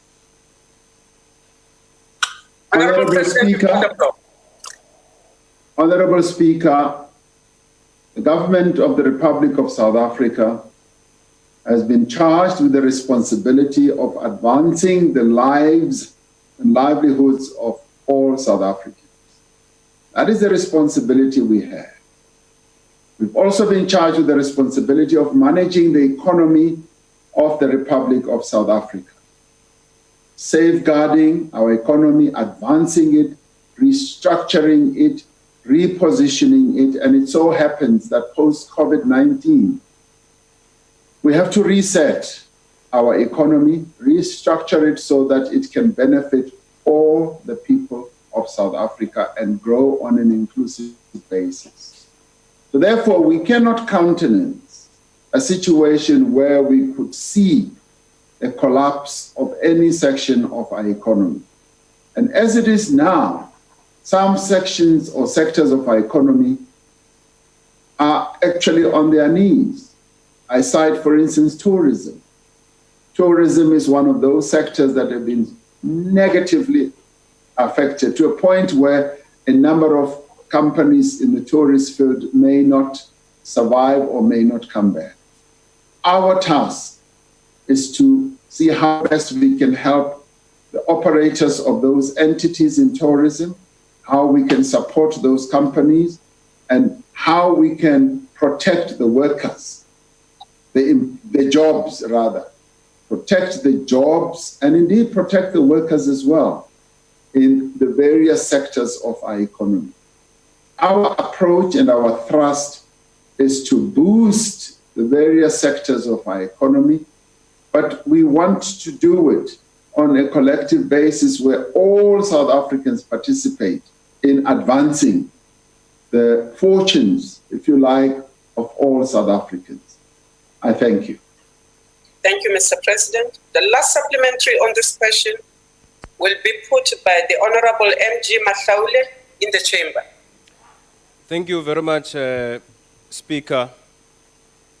The Honorable the President, please find comfort in the fact that the members that you lead of the ANC are in the chamber, they are back at work. Yes. The same thing can't be said about the EFF. It is very disingenuous for parties who pretend. It is disingenuous for parties who pretend to be Marxist to present government policy choices in combating COVID-19 as a false dilemma, a choice between either saving lives or saving livelihoods. That simplistic choice is just not available for our government. Now, the question, President, is that what has government learned from the consultations with various stakeholders that has helped it to arrive at the decision to implement the risk-adjusted strategy? And does the President believe that our people are capable of taking responsibility for their own health and well-being with the support of government, or government do they need a nanny state as other political parties are suggesting? Thank you very much. Thank you, sir. The Honorable the President. Thank you, Honorable Speaker. I'd like to start off by explaining the decision, a difficult decision that we took to answer questions online through this platform. Soon after answering these questions, I have to participate and lead a process at a continental level, which is being done on a platform that is quite different from other platforms, but which only exists where I am. I have to lead a process of launching the continental procurement platform that we are putting together, which is going to be responding to COVID-19. We agonize quite a lot about whether I should come to Parliament or do it from this base where I am. It is only for that reason that we soon after this, in fact 30 minutes after this, an hour thereafter, I have to join other heads of state to launch this platform. I truly apologize. I would have wanted to be in Parliament. But coming to Honorable Mhlaule's question, Honorable Speaker, in arriving at a risk-adjusted strategy, we consulted quite extensively, and we listened to quite a number of formations around the country. And in fact, one could say, didn't we over-consult? But we felt it was necessary to hear the views of various stakeholders in our country.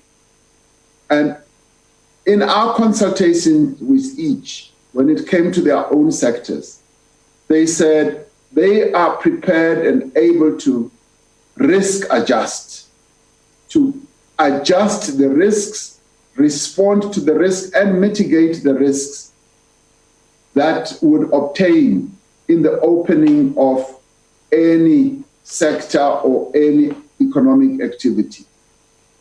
And in our process of consultation, we were satisfied. And in fact, we were heartened by the manner in which the various leaders of the various sectors were coming forward with suggestions themselves. But what was even more heartening was the fact that they were prepared to bear the cost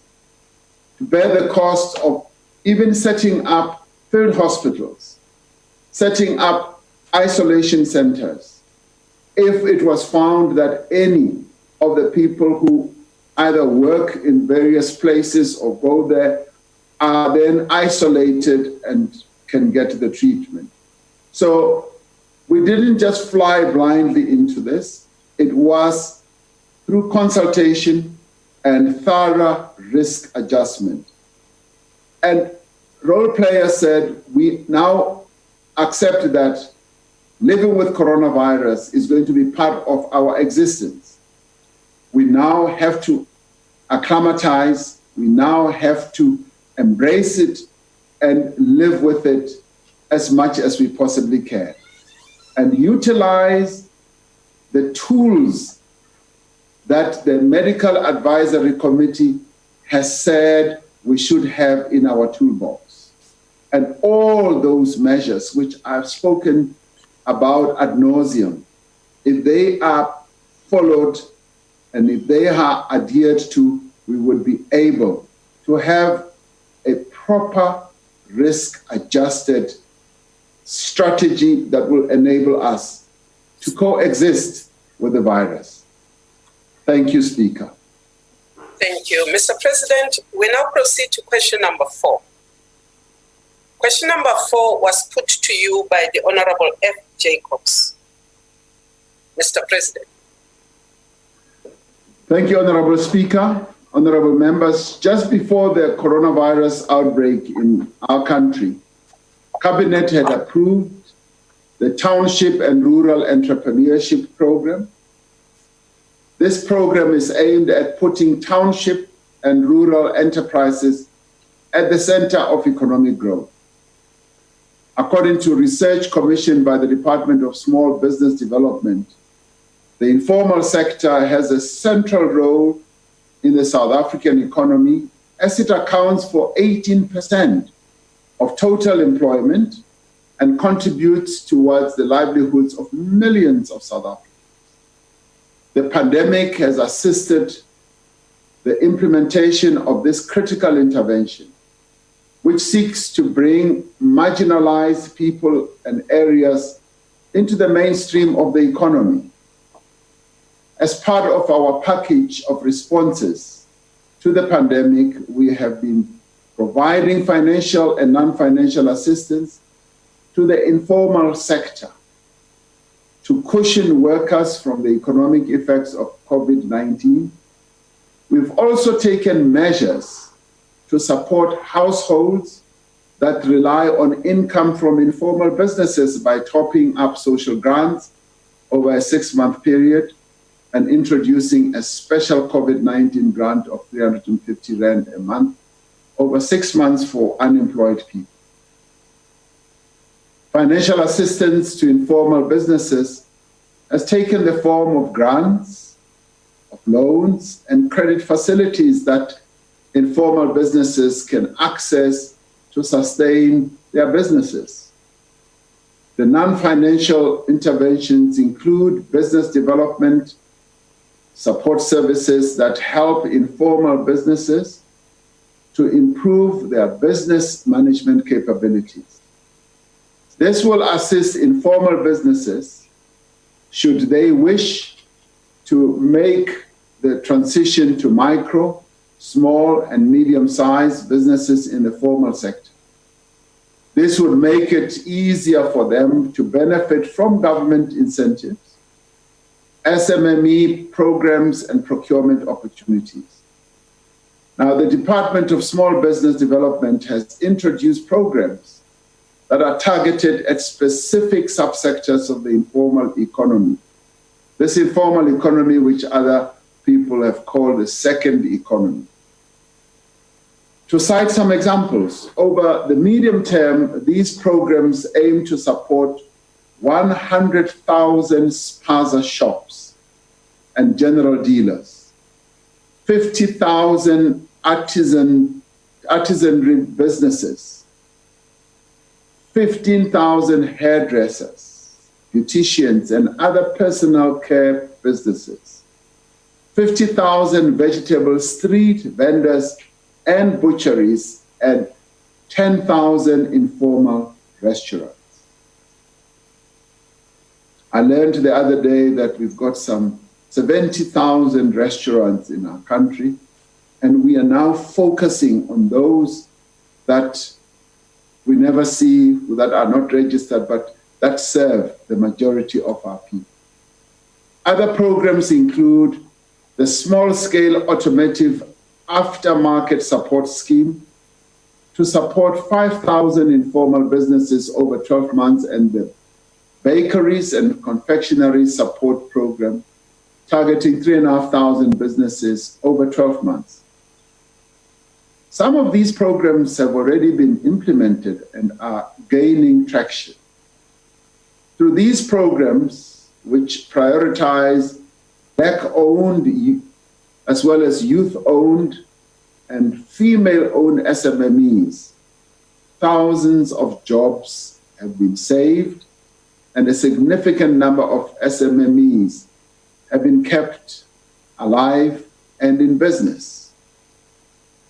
What COVID-19 has presented us with is a real opportunity to focus much more in practical terms on the ground in supporting all these informal businesses to a point where we now have entered another interesting terrain where they are being formalized. We now are building a database of knowing who the operators are, which address they operate from, which street they are located in, and what their needs are, what type of service they offer. This has been a most empowering for government process because we've come much closer to where our people are conducting business. Just as with this offering of 350 Rand, we've been able to get the record database of well over close on to 7 million people who have largely not even been in our grant system or any other system. We now have that database. And in other words, it's possible we could be the only country on the continent that has now built a really valuable database as government of knowing exactly what we are dealing with and what services and what interventions we can make. Now, on the business side, this is what COVID-19 has yielded for us. Honorable Speaker, I thank you. Thank you, Mr. President. Honorable Jacobs, you've got the first supplementary. Honorable Speaker, thank you very much, Honorable President, for your comprehensive recovery plan for small business and indeed for the informal sector. I am very proud to be a South African currently because you are caring and a listening president. With all of these steps, certainly it will help ease the burden, especially of the informal sector. The follow-up question. The follow-up question that I have: how will we ensure that government, through the public-private partnerships, we increase buy South Africa, buy local is lekker, and increase localization through our municipalities, public-private procurement, and ensure that we give more opportunities to township and rural economies? Thank you, sir. The Honorable the President. Honorable Speaker and honorable members, through these interventions that we are embarking on, one of the things that even our Ministry of Small Business Development is stressing on a continuous basis, that we want localization to be the order of the day. Our Ministry of Trade and Industry and Competition is also stressing that, to a point where they are actually going through the list of products that we procure from offshore. And they are now dutifully going to the various companies and even small, medium enterprise and saying, why are we continuing to buy this and this and this offshore? And as we ask the questions, those companies and operators raise their heads and say, you are absolutely right.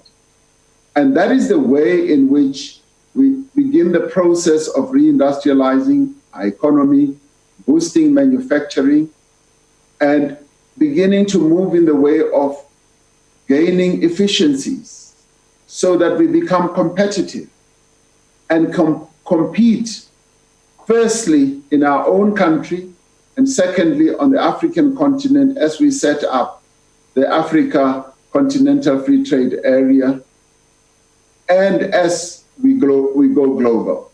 And I've met a number of young people as well, young people who are committed to the localization approach and who are saying, yes, we would like support, but what we are now moving towards is to sell South Africa, make things in South Africa and sell them globally.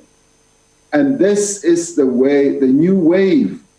And we are going to be propagating this, spreading the message, and also saying to those that we even give incentives that we would want to support more those businesses that are going to buy local, so that we can create jobs.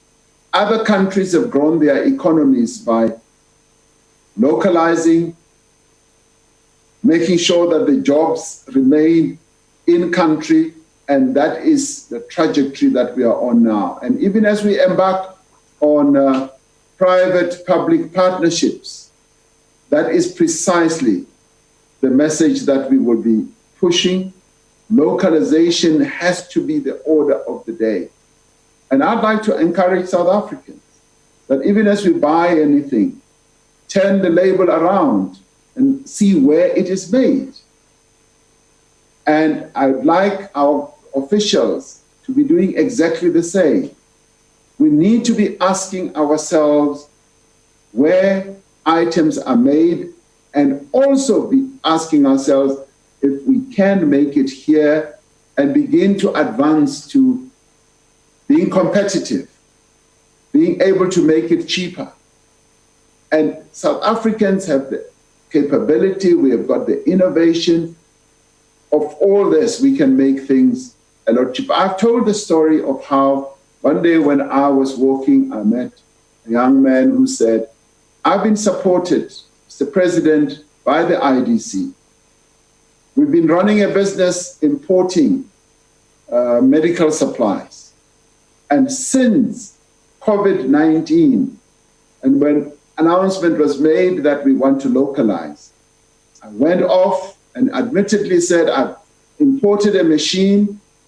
I am now making this item and that item and that item, which I used to import. I am now making it here in South Africa. And he said, that's not all, Mr. President. I now employ 75 more people. And he was saying he's starting his manufacturing base as we were opening level 3. And he said, I've been getting ready and I'm now going to make these items here in the country. And they happened to be gloves, they happened to be masks, they happen to be PPEs, and he's now going to make them. We are now going to put that person on the Continental platform, which we're launching tonight. Continental platform so that he can then sell. So this is going to start a wave that we must all encourage, rather than scoff, rather than dismiss, rather than write off. We say it is a wave that, 1, we need to be aware of, 2, we need to encourage, 3, we need to support in all ways that we can. Thank you, Honorable Speaker. Thank you, Mr. President. The second supplementary to you is by the Honorable Denham. Honorable Denham. Thank you, Madam Speaker. Mr. President, the Presidential Job Summit of 2018 resolved to create 275,000 jobs per year. Taking into account that there has been little movement on this target and the loss of potentially millions of existing jobs due to the COVID-19 pandemic, is it wise for your Minister of Employment and Labour to, at every possible opportunity, vilify the employers of South Africa? And does your government realise that there can be no employees and absolutely no job creation without employers and sufficient support to them? I thank you. Mr. President. Thank you, Honourable Speaker. I have not been aware of any vilification. What I have been aware of is where the Minister of Labour and Employment has been urging employers, particularly in the time of COVID, to make sure that they safeguard the safety of their workers.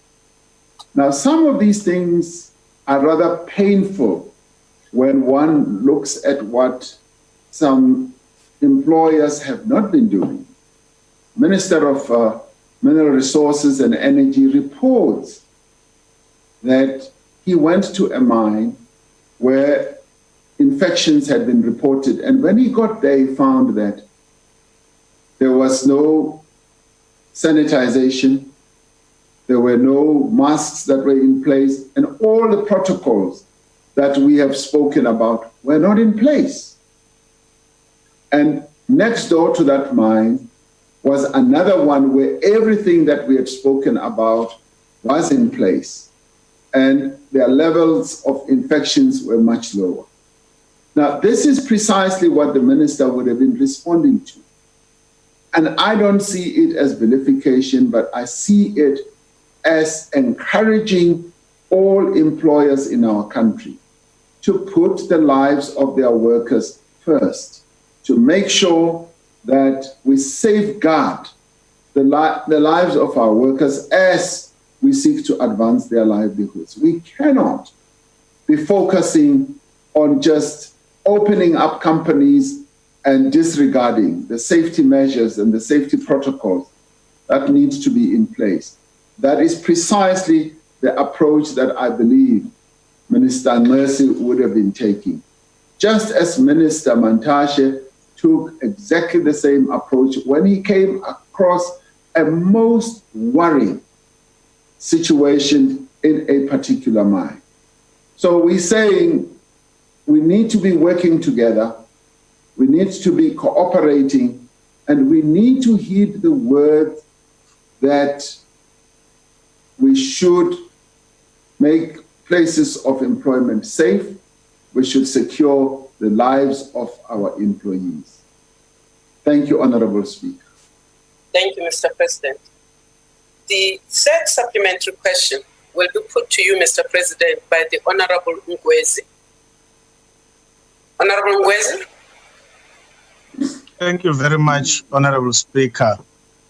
And Honorable President, you have mentioned that in the whole world, small businesses and rather informal economies are able to employ more than 60% to 70% of our people. And we can't overemphasize that as the IFP and members of Parliament. I would like to know from you, as you were giving answers to this question, that on the lessons learned in addressing the difficulties that small businesses and informal traders have in this country, do we have a permanent strategy that will actually assist small businesses in getting finance? Because you will find that those who are supposed to give them money, the requirements are not friendly to small business enterprises. They can't get finance because of the requirements that are put there. So the question is, on the lessons learned, do we have a permanent strategy to address the difficulties that these institutions are facing? Thank you.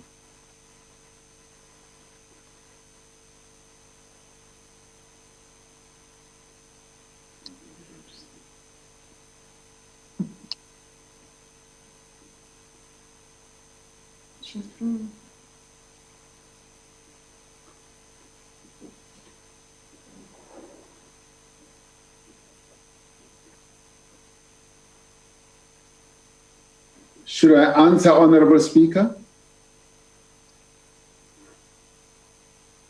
Yes, Mr. President, I give you the go-ahead. Thank you. And who are you? And who's there?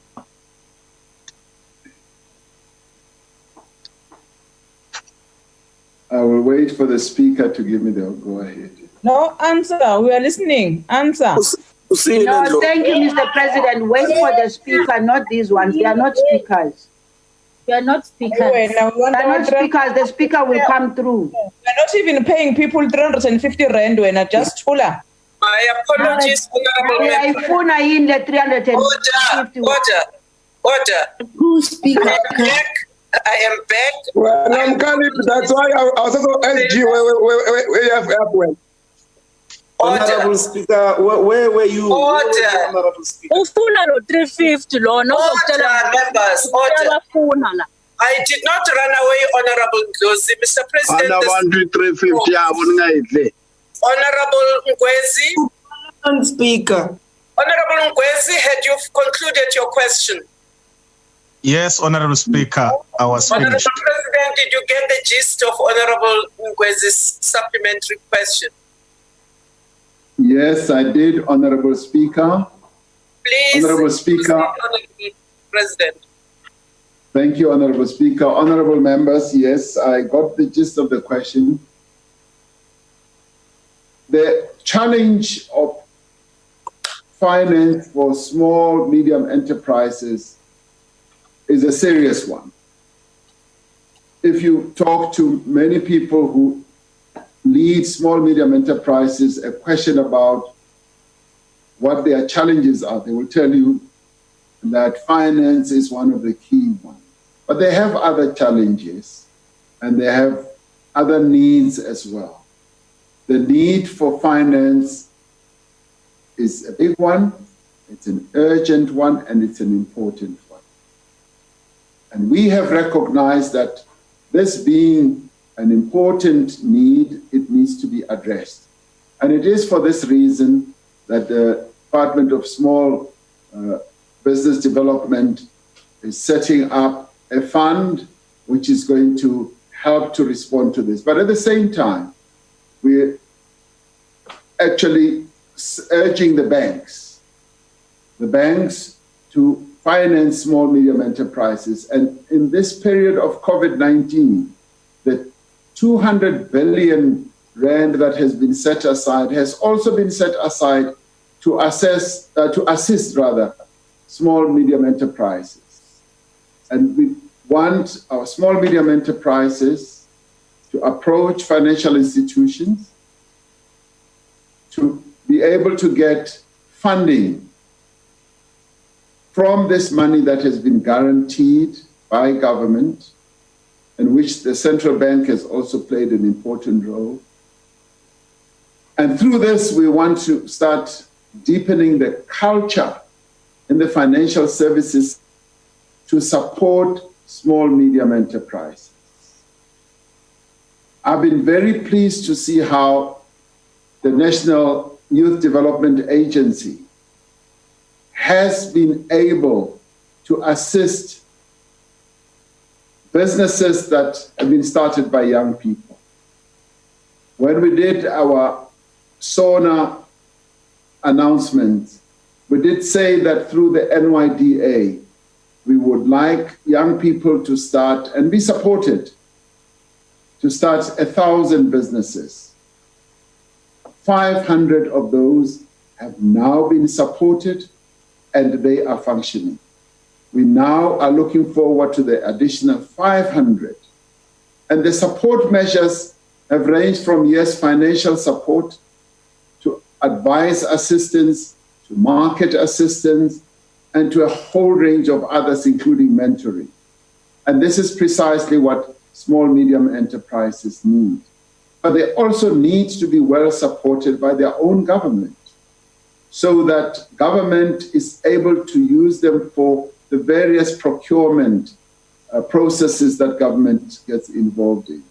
And it is in this area that even set aside should be the order of the day, so that small, medium enterprises are able, once they have business, to go to financial institutions with offtake agreements, knowing that their businesses are sustainable and they are therefore fundable.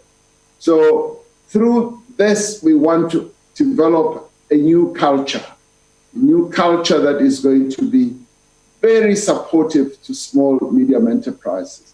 And it is for this reason that we are also surging into the rural areas, to the townships, to support those businesses. And the support will vary from financial to mentoring, to market assistance, to business assistance, to financial management assistance. So we are now saying we want to be a fully fledged entrepreneurial state, which will support businesses, because it is through support of businesses that we are able to increase employment of our people. Thank you, Speaker. Thank you. Thank you, Mr. President. The last supplementary for question number 4 will be put to you, Mr. President, by the Leader of the Opposition from the Chamber. Thank you, Madam Speaker. Mr. President, let's be clear. Small, medium and micro enterprises are the engine room of job creation. Let's also be clear, Mr. President, that government has not released the data, as you alluded to earlier. We have 8 PIE applications outstanding. Let's also be clear, Mr. President, that your response has not been science-led. The scientists were telling you weeks ago to open the economy, and the lockdown had done its work. Now, Mr. President, even though it came 2 months too late, and yet the fact that your protracted hard lockdown has now severely damaged the economy, you last night announced that significant parts of the economy will now be reopened. Now, the lockdown is all but over in name only. You're the only person who still believes that we're in lockdown advanced level 3, whatever that means. And given this, why do you insist on keeping us in a state of disaster? And what can you do under a state of disaster that you cannot do under the ordinary course of governance? My money was better. Order. Mr. President, you have the floor. Thank you, Speaker, and thank you, honorable members.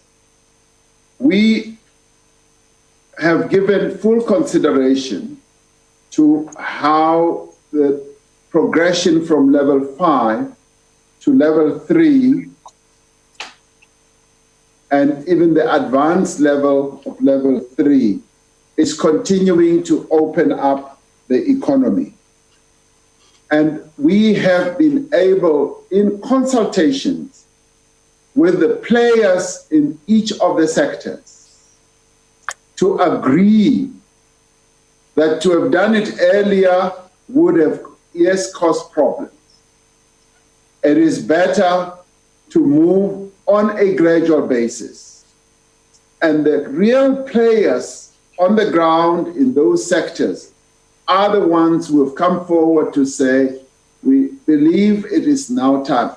I've had extensive meetings, Honorable Steenhuisen, with a number of those players, and they are the ones who said, maybe not now. I mean, a very good example was with religious leaders. They came forward and said, we also have been demonstrated and they've been shown.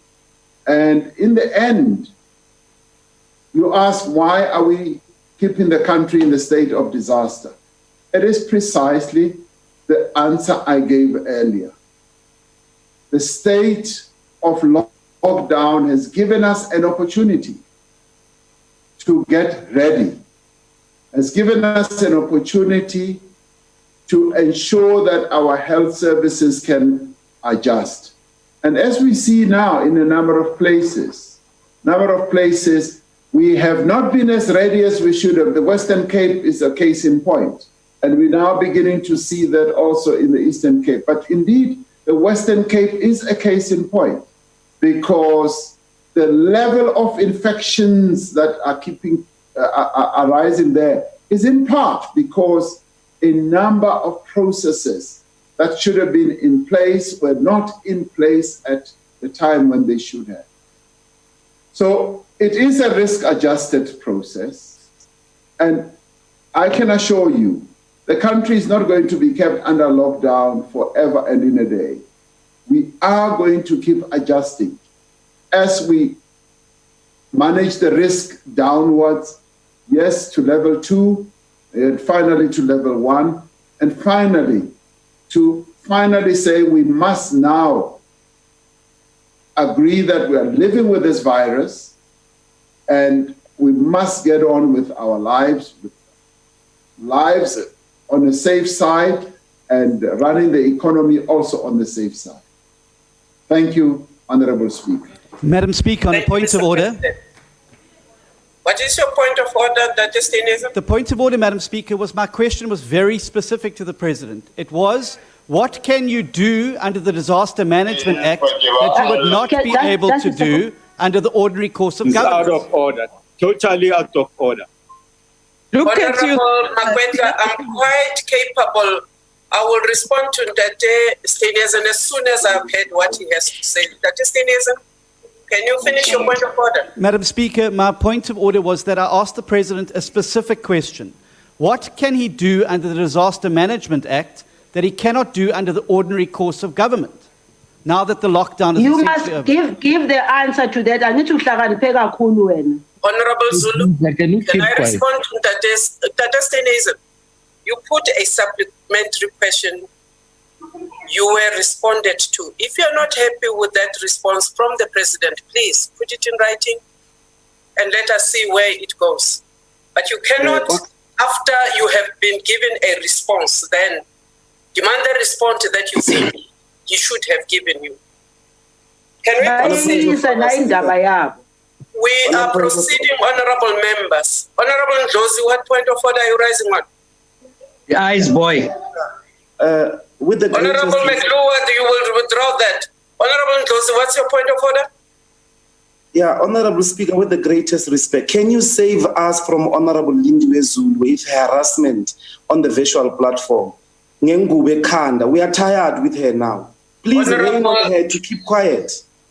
Now you must keep quiet. Honorable Zulu, Honorable Josie, it is sustained. Honorable Lindy Zulu, please. Take your Honorable President, we are moving to point number 5. No, take your No, honorable members, no. Question number 5, Honorable President, was put to you by the Honorable Singh. Mr. President. Honorable Speaker, honorable members, there are sufficient law enforcement agencies to deal with incidents of corruption. These include institutions like the National Prosecuting Authority, the Directorate for Priority Crime Investigation in the SAPS, and the Special Investigating Unit. The Office of the Auditor General and the Financial Intelligence Center also play important roles in detecting instances of corruption. The AG will be taking additional measures, as I said earlier, including proactive auditing, as I said earlier, to ensure the proper use of COVID-19 funding. We've also established the NPA's investigating directorate to focus on corruption cases arising from the Zondo Commission of Inquiry into State Capture and other commissions. We also have a progressive legislative framework for addressing the escalating number of investigations, prosecution, and the trial of serious forms of corruption. These include the Prevention of Organized Crime Act and the Prevention and Combating of Corrupt Activities Act. I'm advised that the Justice, Criminal Prevention and Security Cluster is undertaking work to look at how best we can revamp our criminal justice system, which will include the strengthening of the governance arrangements, intelligence-driven and prosecution-led investigations, as well as mechanisms for the recovery of ill-gotten proceeds. We therefore take the view that the establishment of a new independent Chapter 9 institution to focus on grand corruption may not be necessary at this stage. However, we should continue to consider all available options to ensure that we eradicate corruption across society. I thank you, Honorable Speaker. Thank you, Mr. President. The first supplement goes to the Honorable Singh. Thank you very much, Honorable Speaker, and thank you, Honorable President, for your response. However, in your response, I recall about a year ago when I asked you the question, you said it was a very refreshing idea. I hope the impact of the COVID-19 pandemic has not made this idea disappear into the ICU and eventually disappear altogether. Because, Honorable President, I believe it is now more than ever before that we need to ensure that the very limited resources that we have at our disposal and which we now require to deal with the COVID-19 pandemic, which you said so earlier, Mr. President, are protected. They are protected from thieves within the public service and the private sector, and they're protected from those that want to defraud the state and the poor taxpayers of their money. Now, Honourable President, the response that you gave us this afternoon is exactly the response I received in a written question to the Honourable Minister of Justice, where he mentioned some of these instruments and organs that you've spoken about today. We all know very well, Honourable President, that some of these organs were captured. The NPA, for example, was captured. We know that many of these organs operate at the behest of Parliament and the Executive, in that whilst their decisions may be impartial when they consider a particular matter, their existence depends heavily on the resources they receive from Parliament and the Executive. So politicians have an influence over how they operate, not on the independence, but on their capacity to operate. So my question is, Mr. President, please don't kill the idea, because it is needed now more than ever before that we need an independent institution to deal with the scourge in our society. Thank you. Thank you, Speaker. Mr. President. Thank you, Honourable Speaker. I will say to Honourable Singh, I continue to see it as a refreshing idea.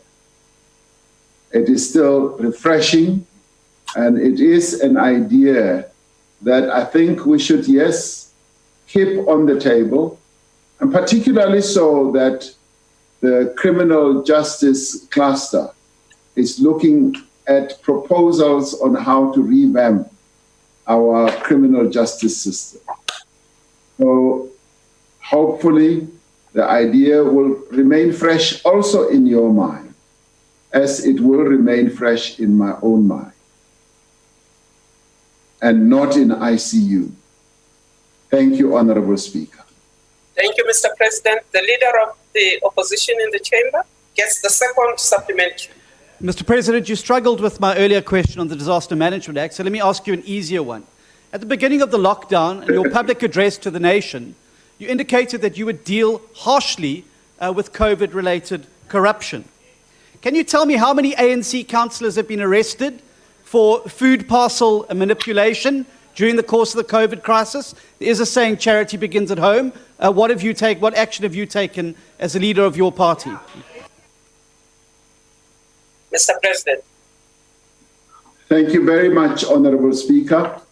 I will take a rain check on that one, because the information of food parcel misdemeanors is in the process of being put together.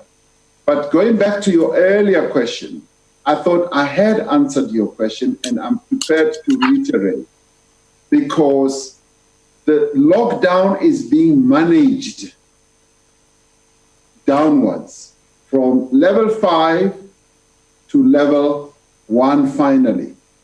And the disaster management provisions remain the tools that government has to continue managing this lockdown. What we also announced yesterday adds up to lessening and loosening restrictions. So the Disaster Management Act is still absolutely necessary. And that is why its time frame was extended. For as long as we are managing COVID-19 or the coronavirus, we will continue to manage it in terms of the disaster management, because it gives us the optionality, it gives us the possibility, and of course the authority to craft the rules and regulations that should continue guiding us as we manage the virus in the way that we are managing it.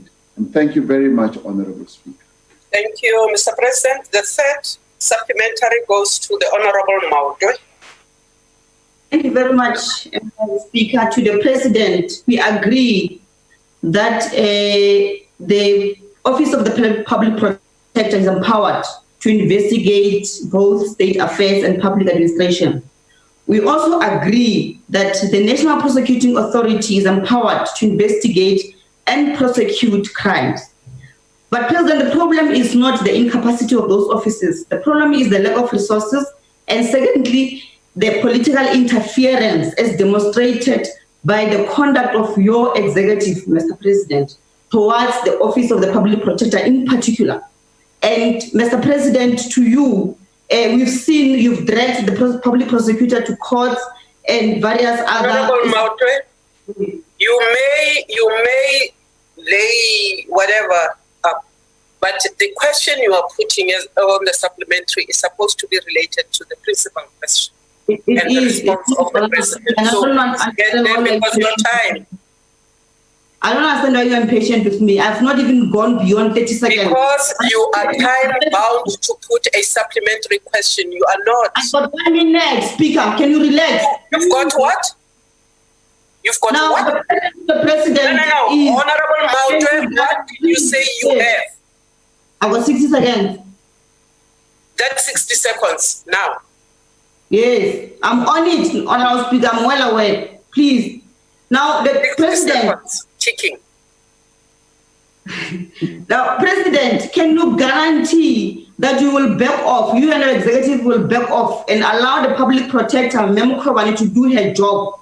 Please, thank you. Litchfield Chabalala was better. On a point of order, Speaker. What's your point of order, Honorable Ndlozi? Honorable Speaker, I think the way in which you dealt with the Honorable Mautwe is really unfortunate. You have been indulging all members who have been asking questions, like Honorable John Steen. And now you are... Litchfield Chabalala was better. Honorable Mautwe, it's very unfair, Honorable Speaker. I really need you to reconsider and not push her in that way. It will be seen as both anti-women, but also generally frustrating the opposition. Yes. Honorable, no. They're anti-EFF. Honorable Mkalipi, that mic will be put up. Honorable members, a member who is not the principal poser of the question has a minute to make a supplementary. I was telling Honorable Mautwe to gravitate towards putting that question because her time was running out.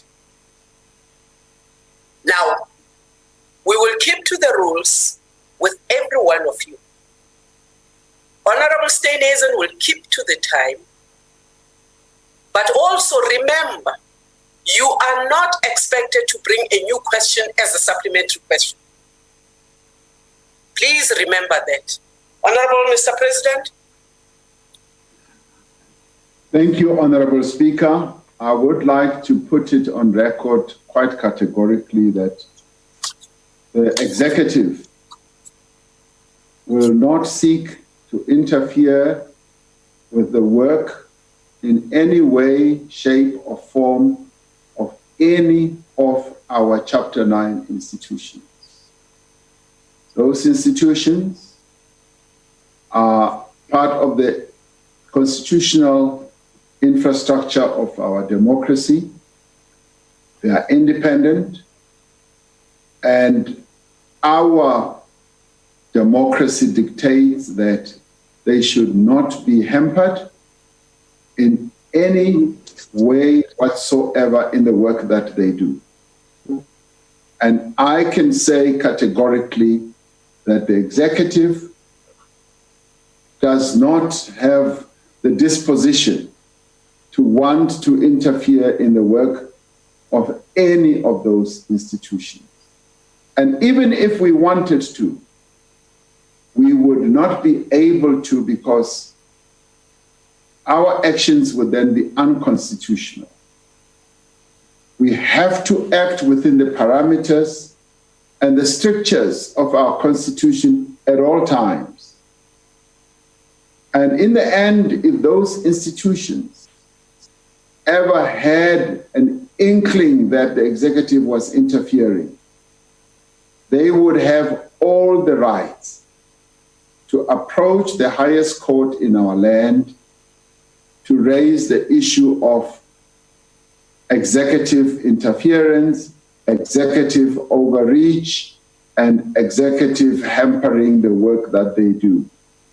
That we will not do. Thank you, Honorable Speaker. Thank you, Mr. President. The last supplementary of question 5 is put by the Honorable S.M. Swart in the chamber. Thank you, Speaker. Thank you, Honourable President. Arising from your response, as you indicated earlier, urgent steps need to be taken now to protect COVID-19 relief funds. And this includes real-time auditing, which the ACDP supports. You also referred to the SIU unit, which has extensive powers, including to bring cases before the special tribunal to cancel contracts and recover funds. Now, the SIU recently briefed Parliament on COVID-related corruption. However, as we know, it and other units are constrained by funding challenges and the SIU, the protected approval process for its proclamations. President, will you ensure that sufficient funding is made available to the SIU and similar units, and more importantly, ensure that the presidential proclamation sought by the SIU to investigate COVID-19 related corruption is approved by your office without delay? These measures can further protect COVID-19 funds. I thank you. Thank you, sir. The Honourable the President. Honourable Speaker, my answer is in the affirmative. Yes, we want to financially empower all these investigative units, and from time to time we're able to sit down with them and see the gaps in the funding and their needs. And we've always insisted that we need to capacitate them financially so that they can have all the personnel that they need to be able to do their work. So that we will continue to do. And when it comes to proclamations, yes, those proclamations will be signed, will be activated, so that, particularly in the period of COVID-19, so that we're able to go to the gist and the bottom of misdemeanors that may be committed under the guise of COVID-19. Thank you very much. Thank you, Mr. President. Your last question for the day was put to you by the Honourable Groenewald. Mr. President. Honourable Speaker, honourable members, even before the coronavirus pandemic, South Africa's economy has been experiencing low growth over a number of years. Despite significant progress since the advent of democracy, our country remains characterized by high levels of poverty, inequality, and unemployment. The pandemic has exposed some of the structural fault lines in our economy, including the vulnerability of small businesses and also those businesses that are in the informal sector, the formal economy rather. Therefore, as we repair the damage that has been caused by the pandemic, we will be implementing measures to address the key structural constraints in the economy. These structural constraints include the mismatch between skills that we have and the skills that are required in a 21st century economy, and the spatial patterns of development that keep millions of our people, workers, and all far away from workplaces. We will also need to address the reality of a poorly developed small and medium business sector within an economy that has large concentration of market share and ownership, the ownership residing in just a few white hands. We will need to provide access to capital for many young entrepreneurs.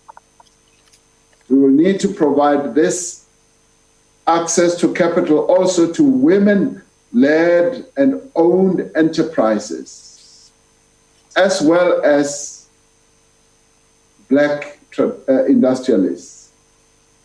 As we build the economy after coronavirus, we will speed up structural reforms that can unleash enterprise and capitalize on the digital economy and the larger markets that are possible through the African Continental Free Trade Area.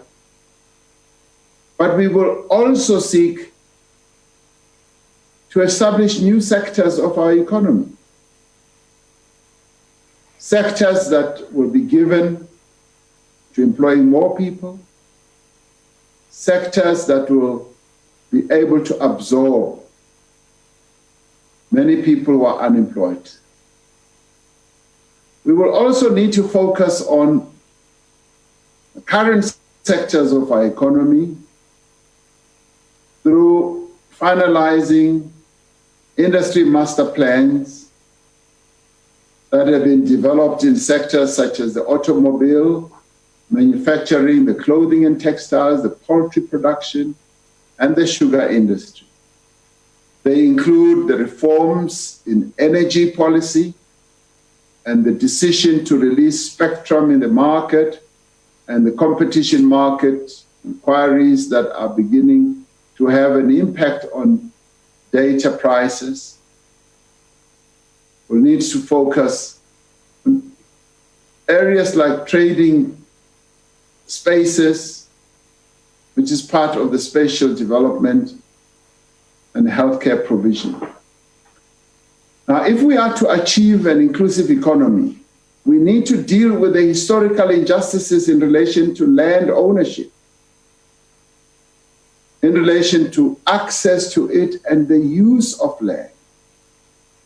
Expediting land reform for a more productive economy without weakening our fiscal position will require, among other things, a social compact between the state and the private sector, particularly landowners, on how we are going to go about implementing our land reform policies. The initiative by companies to donate land to the state, and there are quite a number of those, is an indication of what is possible if we share a common vision as a country. Our approach must be diverse. We must be able to utilize various options to empower our people and to make sure that land is in the hands of our people.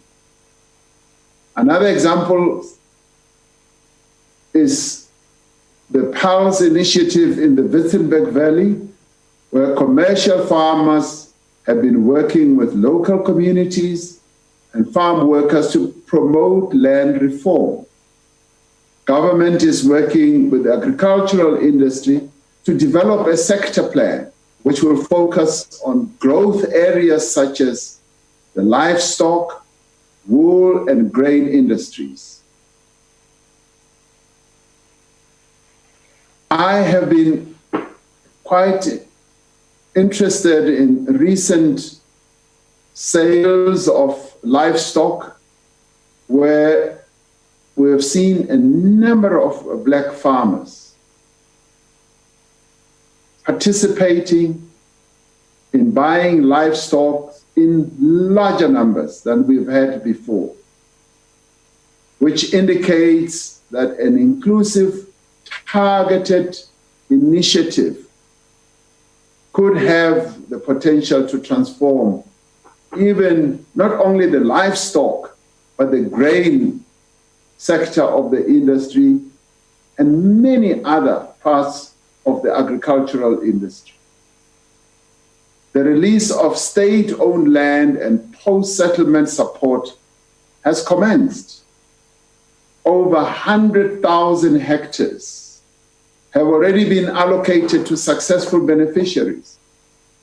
And the intention is to release all the remaining 700,000 hectares by the end of the financial year. Deputy President has been working doggedly with the various ministers in piloting this process. Transformation must be pursued with great vigor so that we have more equitable outcomes and a greater number of jobs. It is possible to do it in a number of sectors of our industry. Above all, building a more inclusive economy will enhance longer-term growth, productivity, and the development that we all want to see. And if all of us as role players play our role and be bold and be committed to ensuring that we actually move South Africa forward through ensuring that there is inclusive growth, it can be done. I thank you. Thank you, Mr. President. The Honorable Groenewald. Dankie, achtbare Speaker.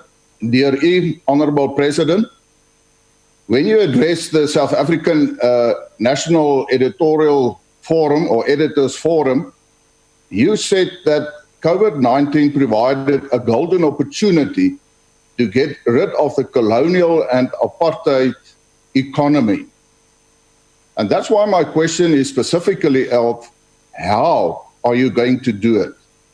You've made a lot of statements now, and I think everybody in South Africa knows by now what you want to do. You want to restructure. But unfortunately, we don't get the detail. And that is what I mean by how are you going to do it?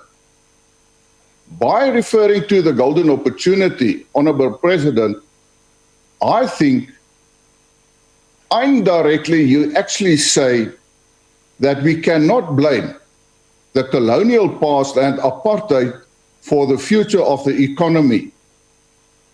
And my follow-up question is as follows. Don't you think this is a golden opportunity to get rid of black economic empowerment, get rid of affirmative action? You've asked the youth to get involved in building South Africa. Does that include all the youth? Does that include black, white, colored, and Indian? And seeing in the light of the State of Secretary of... Your time, Honorable Groenewald. Conclude. Honorable Speaker, sorry, I thought that I've got 2 minutes and I've got a clock behind and it's at this moment not even 2 minutes, yes. Can I ask net my last follow-up, please? Conclude, please. Thank you. The last follow-up, Honorable President, is in the light of the words of the State of Secretary for the United States that said that expropriation without compensation will be disastrous for the economy of South Africa. Do you still continue with that? I thank you, Honorable Speaker. Thank you, Honorable President. Thank you, sir. The Honorable the President. Thank you, Honorable Speaker. The answers to those questions are fairly straightforward. Black BEE, Black Economic Empowerment, the broad-based Black Economic Empowerment policy thrust of this government, if anything, needs to be enhanced. We need to ensure that Black people who were forever under apartheid rule and colonial rule excluded from playing an important role in the economy of their own country are given their rightful position in playing an important role in the economy of their country.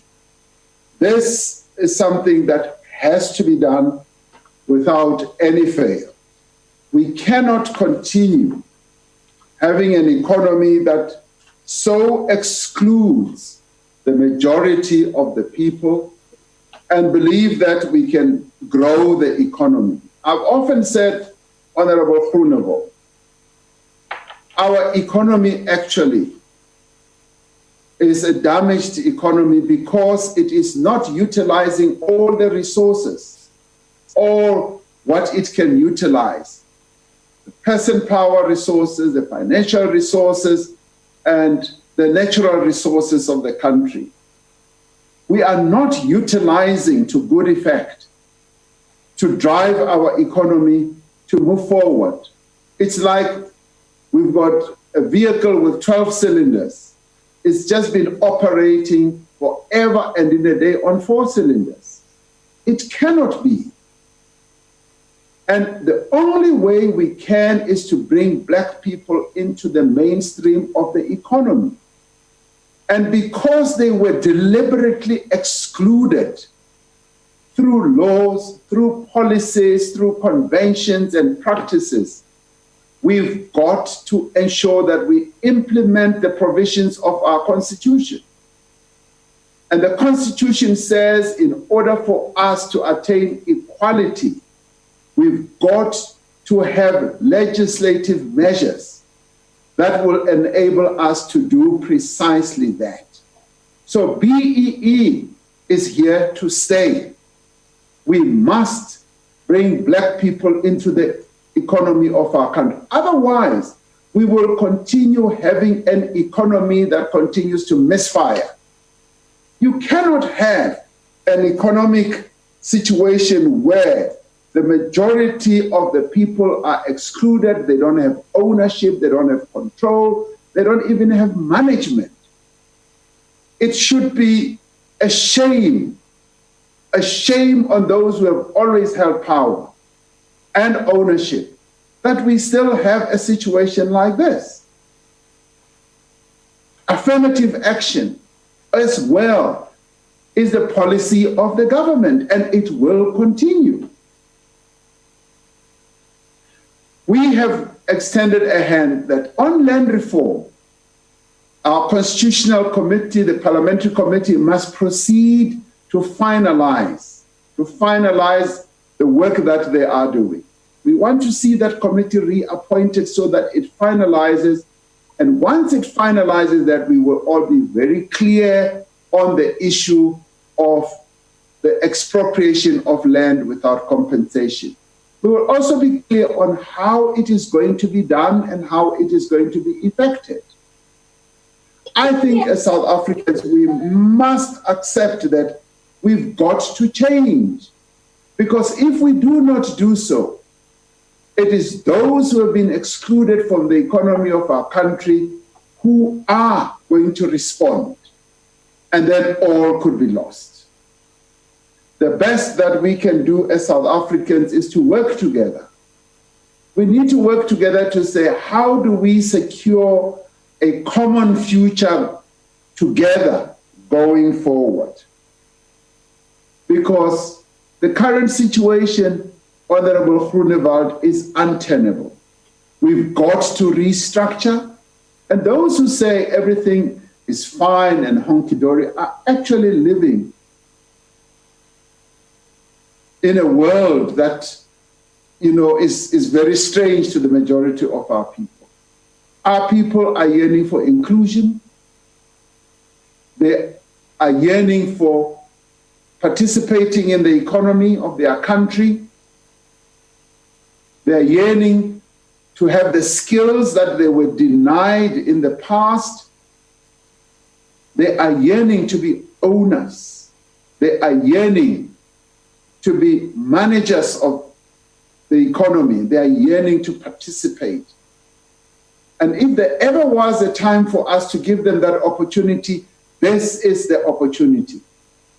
What I would have wanted to hear from Honorable Groenewald is for Honorable Groenewald and his ilk coming forward and saying, like many others are doing, and saying, we realize that we've got a historic problem. Apartheid excluded the majority of Black South Africans from land ownership, from ownership in the economy. This is what we think we should do. I would have preferred for them to come forward with proposals rather than come forward with barriers, impediments, problems. We want solutions, and our people have been patient forever and in a day, and they've been waiting for solutions.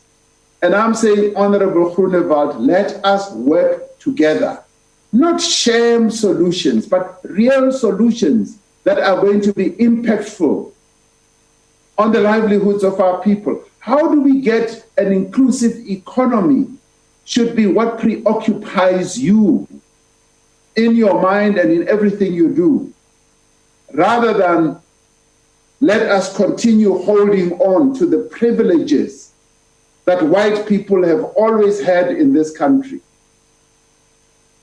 Everybody wants to be privileged.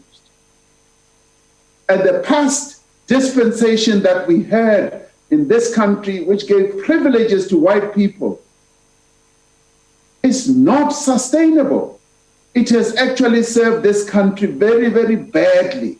Our economy is where it is today because this country in the past focused on just a few and giving privileges to a few people and not advancing privileges to all. And the sharing was just a few people who shared. And we say the only way to move forward, and Honorable Groenewald, that's where the world is going today. The world is saying, let's have inclusive growth. Let us have growth that will advance everybody's interest, because it has been seen that where you are actually partial and just look after the sectional interests of a few, your country never moves forward. Now, we want South Africa to move forward, and the only way to do so is with inclusive growth on everything, on land, on ownership of companies, on everything. We must be inclusive. Thank you, Honorable Speaker. Thank you, Mr. President. The second supplementary on this question goes to the Honorable Retired General Bantu Holomisa.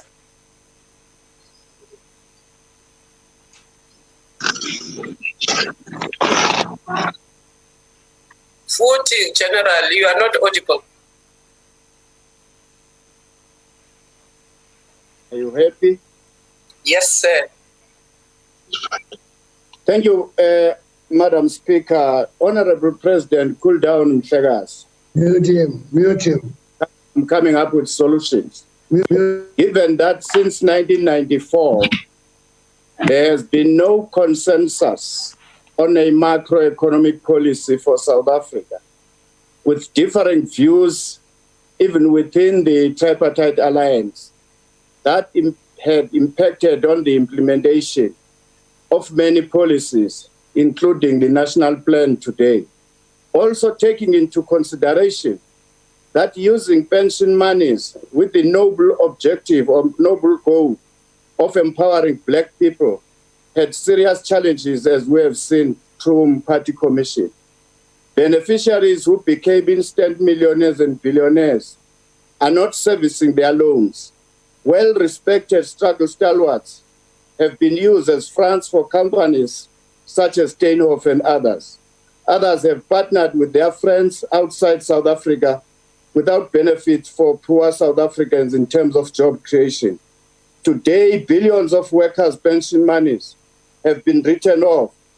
That said, as part of positioning our economy, sir, post-COVID-19, what are your views on, one, establishing a separate national fund to drive the economic empowerment, and also to hold an urgent economic indaba where all stakeholders can discuss the macroeconomy with land at the apex of the debate? Thank you, sir. Thank you, General. The Honorable the President. Honorable Speaker, honorable members, the idea of setting up a fund to help to fund those who need finance, either to run businesses and where we need to make financial intervention, must always be seen as a good thing, because what the economy needs is funds, finance, and what many people who want to be key players in the economy need is finance. So if we can get the financial resources to fund various interventions, that would be a good thing. And this is also so important because, you see, our country has a few financial institutions. Many other countries have a plethora of either banks or financial institutions. We have 4 or 5 banking institutions. If one refuses you funding, you go to the next one, they refuse, you all find that they all refuse. But if you have more, you'll find that one of those many in the country will be able to give you funding. Because yes, in the end, funding is a competitive area. So the more funding institutions we have, the more we would be able to have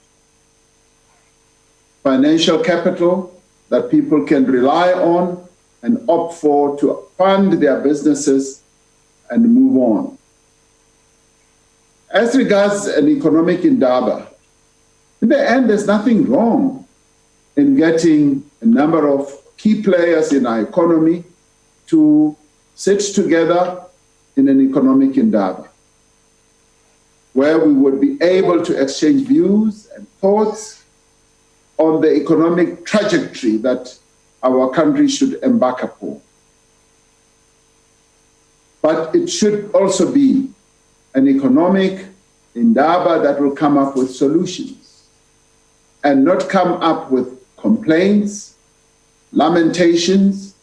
It should be one that focuses on the trajectory we should embark on going forward. Many people keep saying we are sick and tired of talk shops. And indeed, to a large extent, they are absolutely correct. This is now the time for action. This is now the time to embark on implementation. We implement what will take this country forward. So whilst one broadly accepts it, we should not revert back to having endless talk shops and where we have lamentations. We should be action-oriented. And that is why I responded to the earlier question as I did, that let us come forward with solutions. No longer fears, no longer doubts, no longer problems, impediments. Let us all realize that we've got a challenge. And as we face a challenge, much as we may be coming from different viewpoints from the left, different viewpoints from a conservative angle, different viewpoints from the middle of the road people, we must all come forward with ideas that will take the country forward. But my view would be it should all be premised on putting practical solutions on the table rather than lamentations, impediments on the table. It would be on that basis that I would be supportive of Honorable Olomisa's idea. Thank you, Honorable Speaker. Thank you, Mr. President. The third supplementary goes to the Honorable Gungubele. Is in the chamber.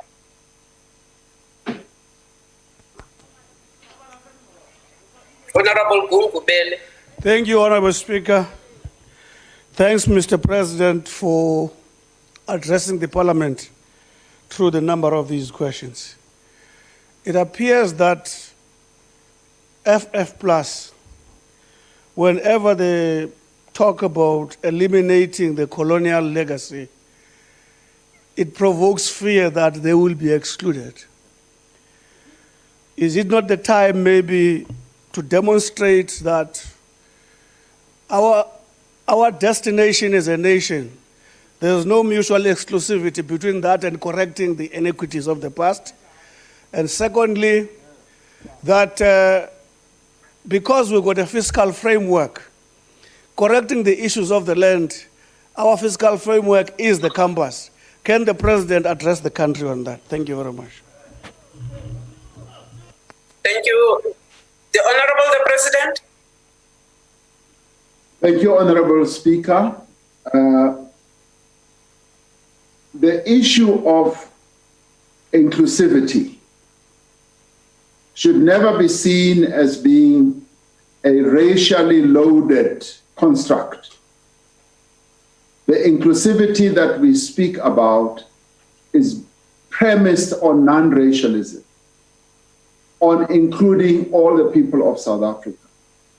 And this is where our Freedom Charter was absolutely correct in saying that South Africa belongs to all who live in it. Our past rulers, or the past misrulers of this country, thought that South Africa belonged just to a few. And we say South Africa belongs to all who live in it. And therefore, what we seek to do as we correct the imbalances of the past, including the ownership and the control of the economy, including the ownership of land and everything, we seek to do it on an inclusive basis. To say, let us all work together to address this problem that we now have at hand. And what is the problem which we need to work together on? Up till today, 72% of farmland and agricultural holdings belongs to white people. And I would ask, is that a correct situation to have? Or should we have a much more inclusive type of situation where we do what the Freedom Charter says, the land shall be shared amongst all who work it. And this is what we want to see.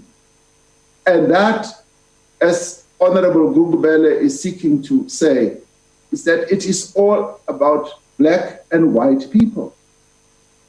It does not exclude the white people in our country. We seek inclusiveness, and that is why I am saying, let us all come forward on the basis of inclusiveness. And we should not be propagating fear amongst any section of South African society. Why'd you do it then? We want to say, all of us as South Africans have a share in this country, and let us work together to ensure that we all share in the wealth of our country. In the past, it was not done. So let us come forward with solutions. Now, what do I welcome, Honorable Groenewald? I welcome those entities, those companies, those individuals who come forward and say, we have these opportunities. We have these opportunities to train and advance the people of our country. We have these opportunities. We have these land holdings to share. We want to bring it forward so that we can all share and grow together. We see the certain assets of our country being underutilized. We've got the skills, the knowledge, and we would like those to be mutually shared. So it is mutual inclusivity rather than exclusivity that we need to focus on. And of course, as Honorable Gungubele says, much of what needs to happen in the end has to be based on the size of the cloth we have. The size of the cloth we have from a fiscal point of view, but there are a number of other opportunities that we can embark upon. I have been immensely touched by a number of companies that have come forward that have said, we've got land holdings that we don't use. We want these land holdings to be apportioned to black people, and we are prepared to assist. We are prepared to even give infrastructure so that these land holdings can be utilized. That is something that should be welcomed. And I would like to see us all working towards that goal of inclusive growth rather than exclusive growth, of moving forward together as South Africans in regards to everything. And if we could do that, then South Africa will be a great country. The greatness of South Africa was held back by past policies. It is about time that South Africa becomes a great country and utilizes all the people, all the assets to have inclusive growth for all South Africans. On a point of order, Honorable Speaker. Honorable President, are you done with your response? Yes, Honorable Speaker. Honorable Shivambo, what is your point of order? The point of order is that the President keeps on saying that we are pushing for white people to donate land to black people. Have we moved away from the expropriation of land without compensation? Oh, you're out of order yourself. Order. No. Because every time he's saying that he's looking for white people to donate land. President never said that. You're out of order. Honorable Shabalala. Out of order. President never said. Honorable Shabalala. Because every time he speaks, he says that we're looking for white people to come and businesses are donating land. Donations of land now. Honorable Shibambo. As mandated by Parliament. No, Honorable Shibambo. Doesn't deserve that airtime. Honorable Shibambo, you do know that you are taking a chance because you did hear what the President said. He started off with the need for us to revive that ad hoc committee. Honorable President, your last supplementary for the day comes from the leader of the opposition, and he is in the chamber. The Honorable Steenhuisen. Thank you, Madam Speaker. I think it's a real shame, Mr. President, that you'd refer to the theft of food parcels as a misdemeanor. A misdemeanor is a parking offence. Stealing food parcels meant for the poor is plain corruption. It's very clear from your responses today. Honorable Steenhuisen, may I just interrupt you? Are you on the last supplementary of the question put to the President by Honorable Funaba? I am indeed, Madam Speaker. I don't think it had anything to do with food parcels. It's very clear to us that... Please proceed with your supplementary on the last question, sir.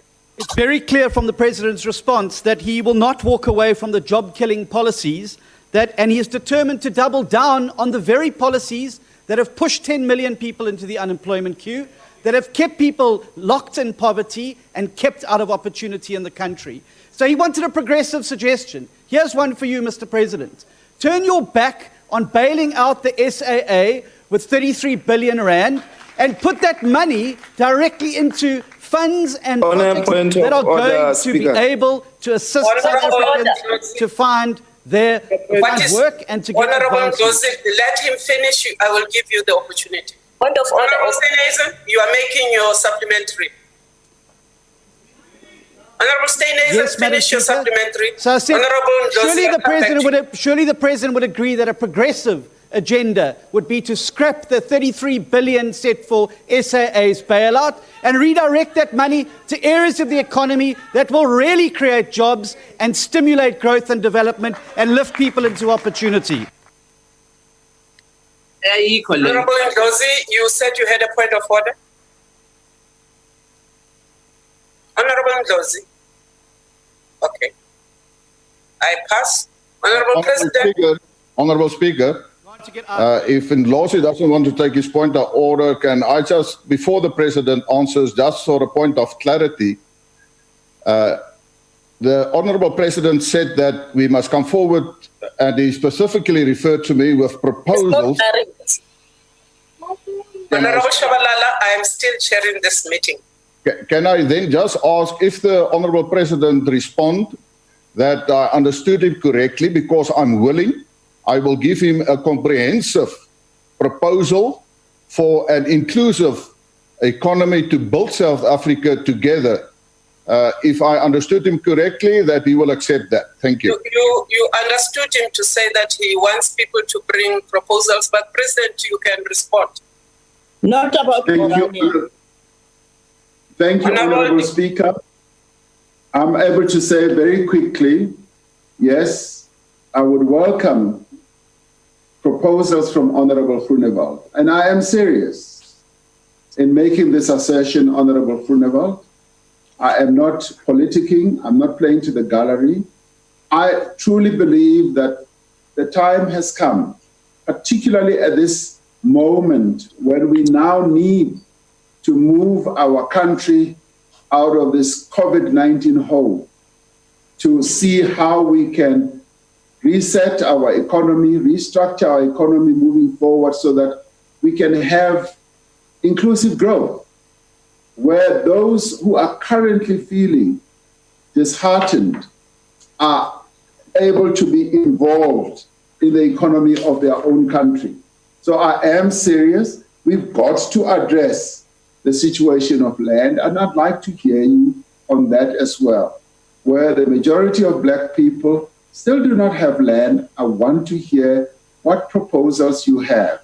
And to Honorable Shivambu, I have said very clearly, the committee that is dealing with the issue of Section 25 of our Constitution, expropriation of land without compensation, must be reappointed and finish its work. That is a very clear position that that committee must work on that, because we do need to address the land question in our country without any fail. But I'm also saying that there are quite a number of South Africans who are coming forward with propositions that are changing lives, propositions where a number of options are being put on the table. Now, we need to look at the multiplicity of proposals that are on the table, including the one that the committee has to finalize, the Parliamentary Committee has to finalize.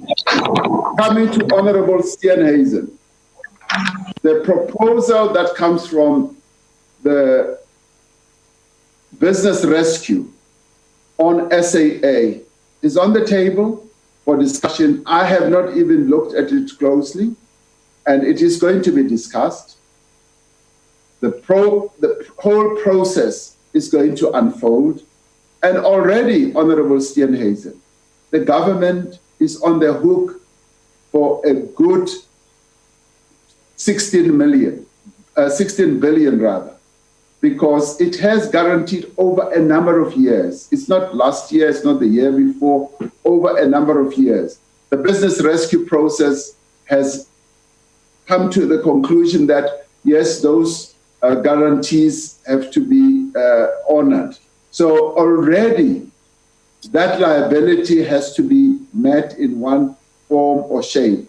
And we will be looking at that proposal and seeing how best that can all be addressed in a way that will be able, yes, indeed, to take this country forward. All what we will be doing, Honorable Steenhuisen, is not to drive South Africa into a hole, is to make sure that we continue to build an inclusive economy going forward. And it is possible that you may not agree with some of the things that are on the table, and it is possible that other political parties may not agree, but we've got to move South Africa forward. And it is to this end that Honorable Holomisa's suggestion is a very good one, so long as people will come forward with proposals. So I want to end, Honorable Speaker, in saying that this is the moment when those who have ideas, those who have proposals, should come forward with proposals. This is the moment when South Africa is yearning for those proposals so that we can move our country forward out of the COVID-19 hole. Thank you very much, Honorable Speaker. That concludes the questions to the President, and I thank you, Mr. President. Honorable members. Long live President. Soldier on. Honorable Shabalala. Kuzeka. Honorable members, this concludes the business for the day and this sitting is adjourned. Thank you very much. Thank you. Thank you. Speaker. Thank you.